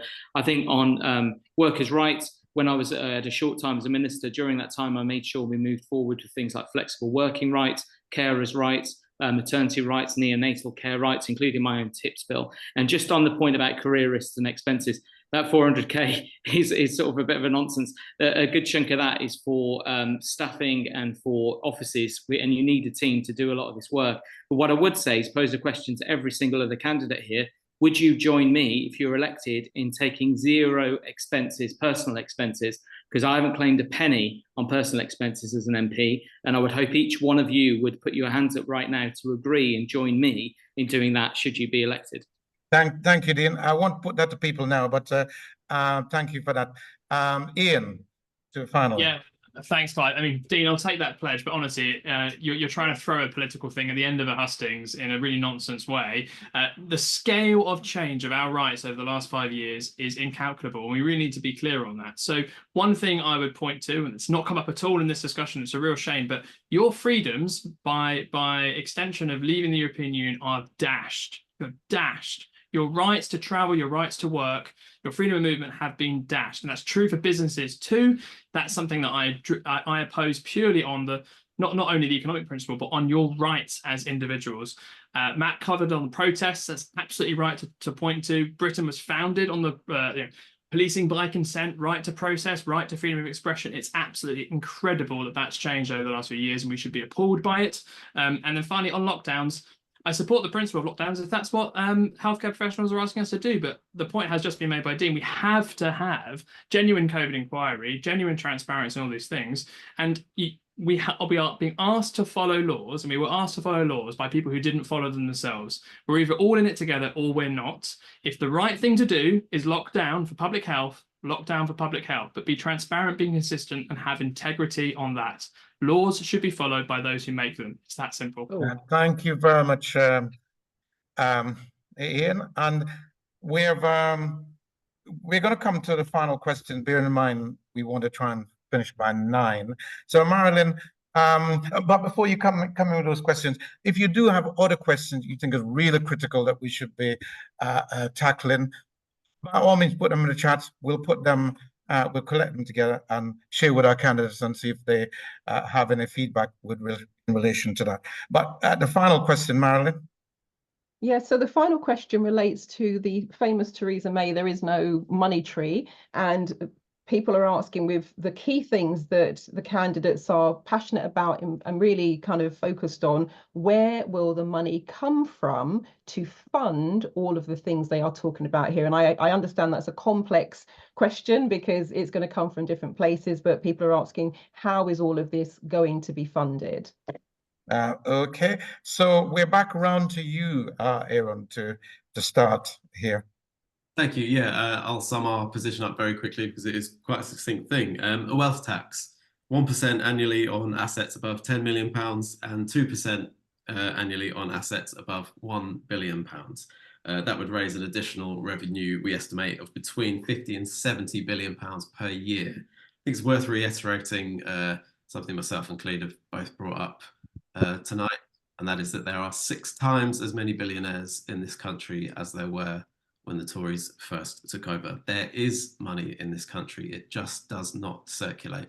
And our plan is to change that. Okay. Khalid?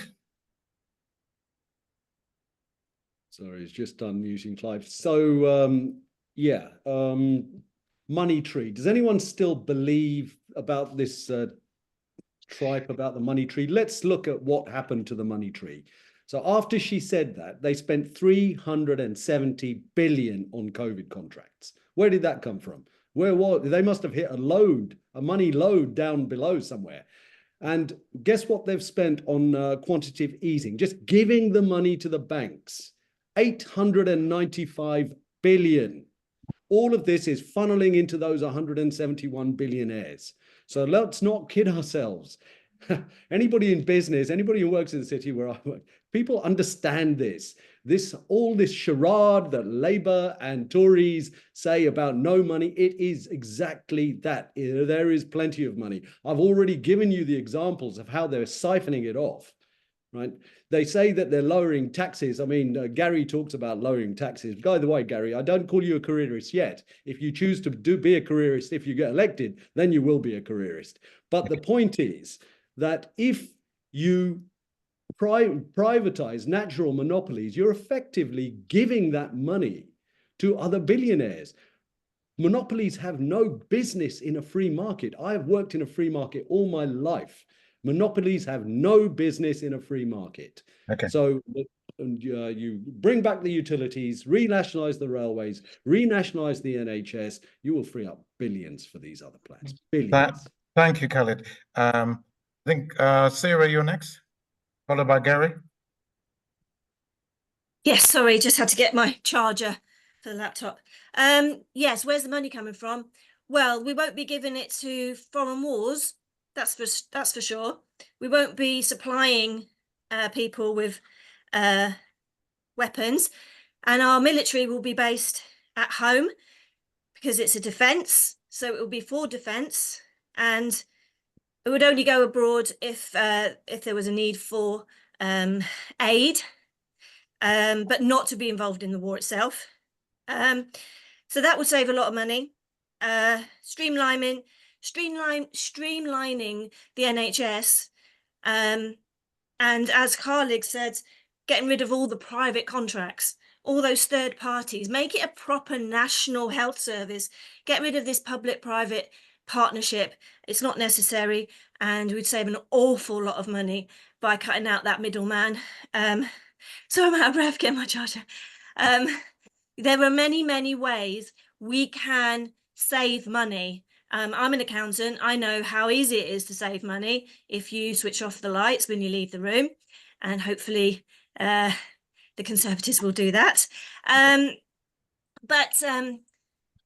Yes, so there is money there. There is money there. It's just not being spent the way we want it spent, and there is still a scope to reduce. Time's up, Sarah. Okay, thank you, Sarah. Gary.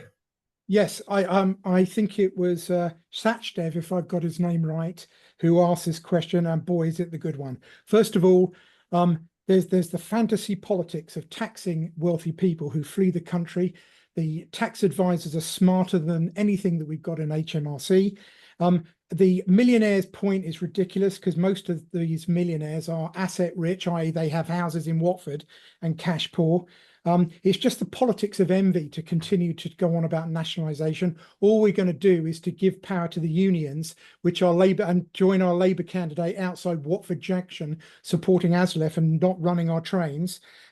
What we need is to, our policy very quickly, slash government waste. We believe that £5 of 100 can be saved. That's 50 billion. Scrap the poverty-inducing net zero, which is not only crippling wealth, but with ridiculous subsidies, saved 20 billion, cut the foreign aid budget in half to 6 billion, which still allows MI6 to have all that slush money. Obviously, stop the Bank of England interest to banks, that's 35 billion. And of course, stop the illegal boats and people coming in, which costs us 15 billion a year on refugees. And there's obviously constitutional firms that we can do, 650 to 600 for MPs, and completely reform the House of Lords, where people go in, get 300 quid and then skip it. Thank you, Gary. Ian and then Matt. Sure. So thank you. Well, you know, having a stable economy underpins everything, whether it be the NHS, education, communities, all of those things are absolutely essential. And what we've seen over the past 18 months is it's going from inflation at over 11% down to 2%. That's going to ultimately have a knock-on effect in a positive way for families, for the cost of things. Sorry, forgive me, the lights in this room keep going and go off. It's one of those automated lights. So that's going to be absolutely essential. And we're at the cusp of that, where it's going to start to make a difference. I know people don't feel the benefit right now. I think the key thing, though, is that when you're in a cost of living crisis, you don't hammer people more with higher taxes. We need to get taxes down for working people. We've already had several cuts in national insurance. We've got more coming under a Conservative government. We've got the triple lock plus for pensioners to make sure that they're not dragged into paying tax for the first time on income. We also need to make sure that we're protecting the country from what Labour would do, because when you look at things like the private school tax plans that they have, that's going to have a massive influx of kids from those schools into the state school sector. What we're seeing with that already, I was chatting to a teacher the other day who was expecting to have a promotion that day and was told that already she was told that the meeting's been cancelled. She's not going to get the promotion because of the fact that they're worried about what would happen if Labour come in for the school. And I hear the same from many parents. There's a real need to make sure we cut taxes. More people with more money in their own pockets means that they'll support local businesses and the town. So I just want to make sure that we continue with that. Oh, sorry, Marcia, my apologies. Thank you. Okay.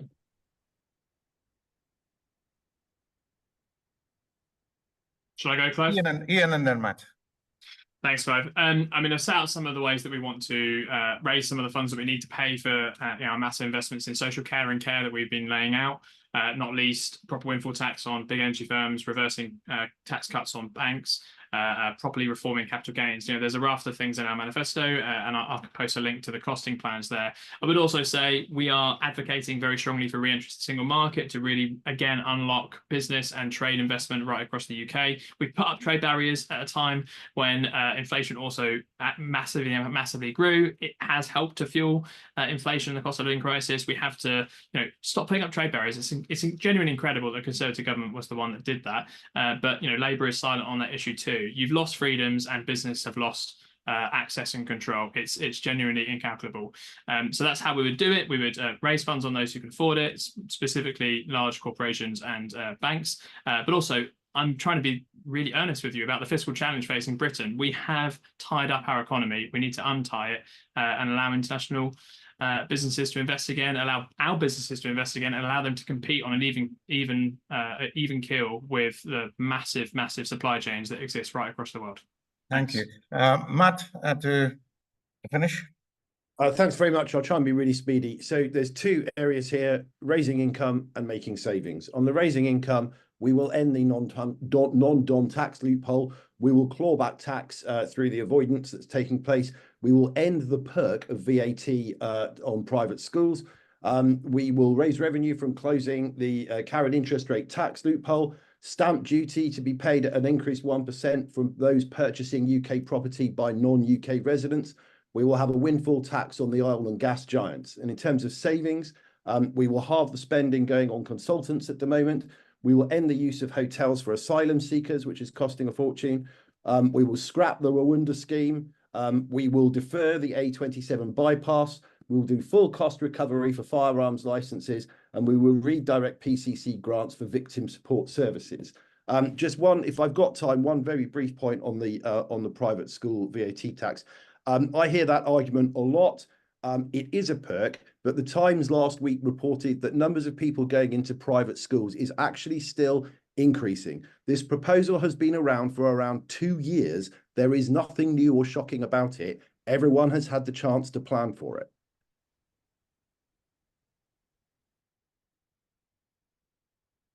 Muted, Clive. Sorry, Khalid, I hope you can stay for just a few more moments, because what we said, we're going to actually give people a minute. I think we'll have to be that to just make the final observations to our audience. And we're going to do in reverse order. So, Matt, I know you've just been speaking, but we're going to ask you to start off in this case. Your final observations for people. Is that still a minute, Clive? It's still a minute, yes. I might even be able to do less than a minute. Thank you. So, okay, we can't go on like we're going on at the moment. We've got to turn the page on the disastrous 14 years that we've just had. The government is tired. It's run out of credible ideas to fix our country's problems. Labour has got a plan, some of which I've outlined today, to be able to deal with those problems and to deliver the change that the country is crying out for. A vote for any other party on the 4th of July just risks getting the Conservatives back. Watford has had a Labour or Tory MP for well over 100 years. On the 5th of July, it will have a Labour or Tory MP. Your choice is which one of those it's going to be. Let's get Britain's future back. Vote Labour on July the 4th. Okay. Ian, your turn. Yeah, thanks, Clive. I'm not going to read from a script. I'm just going to tell you what I think. So thanks, everyone, for your time. I really appreciate it. It's a real pleasure to be with you again and to see some familiar faces and some new ones. So thanks again for all your questions and all your time. I really hope you found this useful. I've really enjoyed taking your questions. What I would say is there's a genuine alternative to the Labour Party or the Conservative Party here in Watford. I genuinely think we run in a brilliant town. I'm so proud of being part of the wider Watford community in my role as a councillor, and I would love to have the opportunity to work with you and serve you as our next MP. You know, I will put Watford first. I do already as a local councillor, and I would love to work with you in that role, both on issues specific to WACA, but in general across our community. We are better by being stronger together. So thank you so much for your questions. Please do consider us. We've just had our best ever election results, and the constituency boundaries have changed. We've seen this is a really uncertain election in many ways, with lots of different changes and new parties appearing. So please do consider voting for myself. And also, wouldn't it be great to have a system where votes are genuinely fair? I want to see PR brought into this country. We can't go on with 40% of the country voting for something and then seeing a majority in government. Please consider me. I'll work hard for you, and thanks so much for your time. Thank you, Ian. Dean. Well, again, thank you for the question. First of all, I think Watford deserves a champion for the town, someone who's going to work hard. And for me, it's been a record of delivery for Watford. All the promises that I made in 2019, I've delivered on to secure the full funding for Watford General Hospital, the new police station, and the crime is coming down, although there's still more to do on that. My tips bill to make sure workers get to keep their tips, as I said earlier, that's going to help 2 million hospitality workers across the UK, and that came from here in Watford through my private members bill. 1,000 people trained in mental health first aid awareness. That was my own private initiative. I've made sure that that's been delivered, and thanks so much to everyone who's been involved in doing that. £5 million to tackle rough sleeping across Watford. We had 0 rough sleepers in Watford for the first time ever, I believe, under my watch, and also £16 million levelling up fund that I put politics aside to work with the local council. Anyone who's involved with local community groups will know that I will not just turn up for a photo, I'll turn up and I'll work hard, I'll help support them, and I'll do everything I can, because I feel, and I am, part of the community. I live here. I'm passionate about Watford. It's a place that I feel very strongly about, because I feel that it's a working class town in many ways, but has massive ambition. And that's what I want to see in the future. Thank you. Please vote Dean Russell. Thanks, Dean. Gary? Yes, thank you. Yes, thanks. So the next 5 years are going to be some of the toughest in modern history. We have a 2.7 trillion national debt, over 100% of GDP, i.e. what we earn every year. 131 billion is what we're paying in interest, soon close to be what the education budget is. Last month, the government borrowed 15 billion more.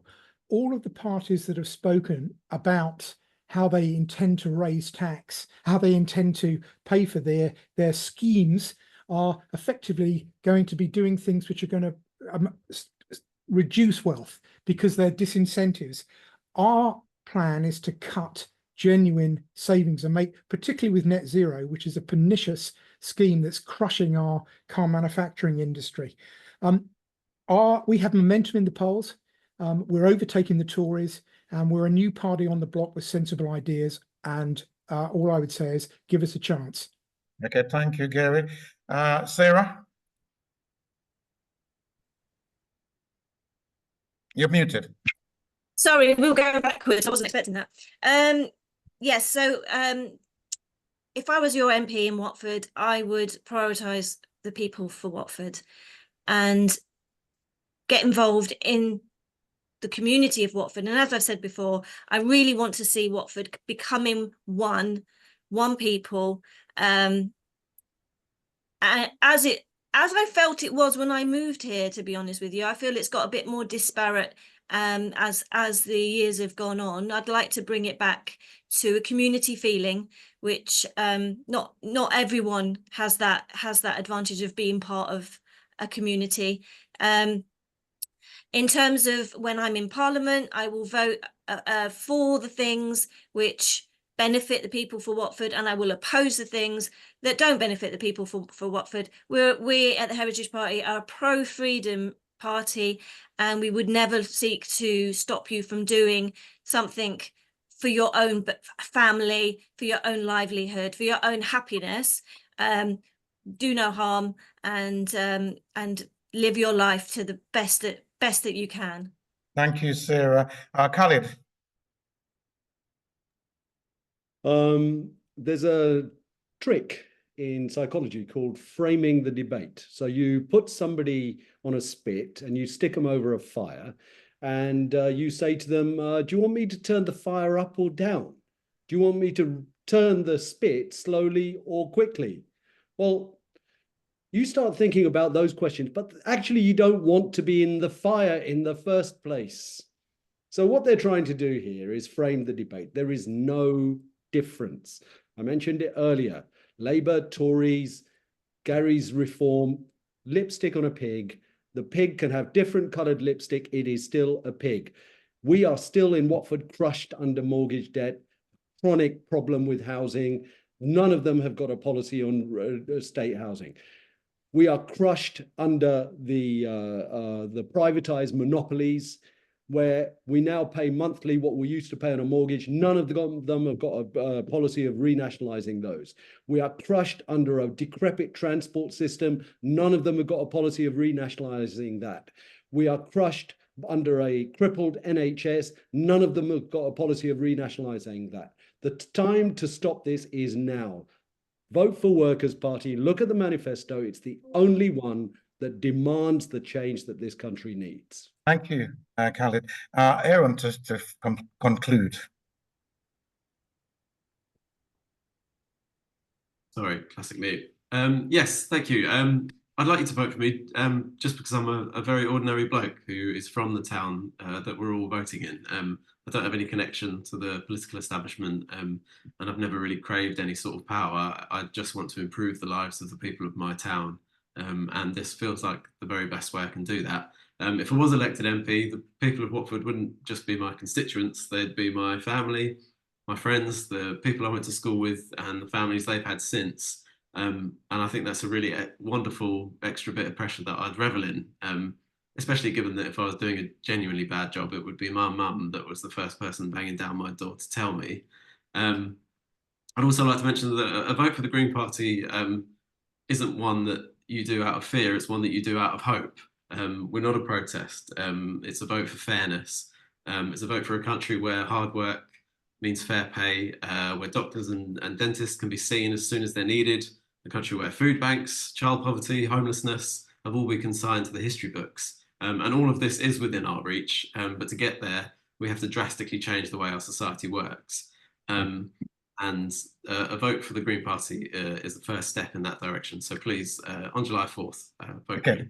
Thank you very much, Aaron. Thank you very much to all of you as candidates. For the audience, whether you are listening or you would watch this when we load it onto YouTube between today or tomorrow. If we think back to Brexit, had people gone out and voted, the results may have been different one way or the other. Had we had 95% of the people voting for Brexit, then actually there would have been very few arguments that would have been taking place. But the fact that the results were so close because so many people didn't vote actually resulted in what we've ended up with. So as I've always said to people, it's too late to register to vote. But if you have registered, the one thing you don't want to do is not vote. So you've heard from these candidates. Go and revisit what it is that they've said. If you've not yet made your mind up, and make your mind up to participate and to ensure that your vote is counted on the day. So thank you all for participating this evening. Good luck to all of you candidates. We look forward to working with whoever is successful at the end of the day, because ultimately, I hope we're all going to have the same agenda, which is to make the town a better place for all of us. So thank you very much, everyone, and Thank you so much for having us. have a good evening, everyone. I'm going to stop the recording now. Thank you. Thank you, Clive. Cheers. Thanks very much. Pleasure. Thanks, everyone. By the way.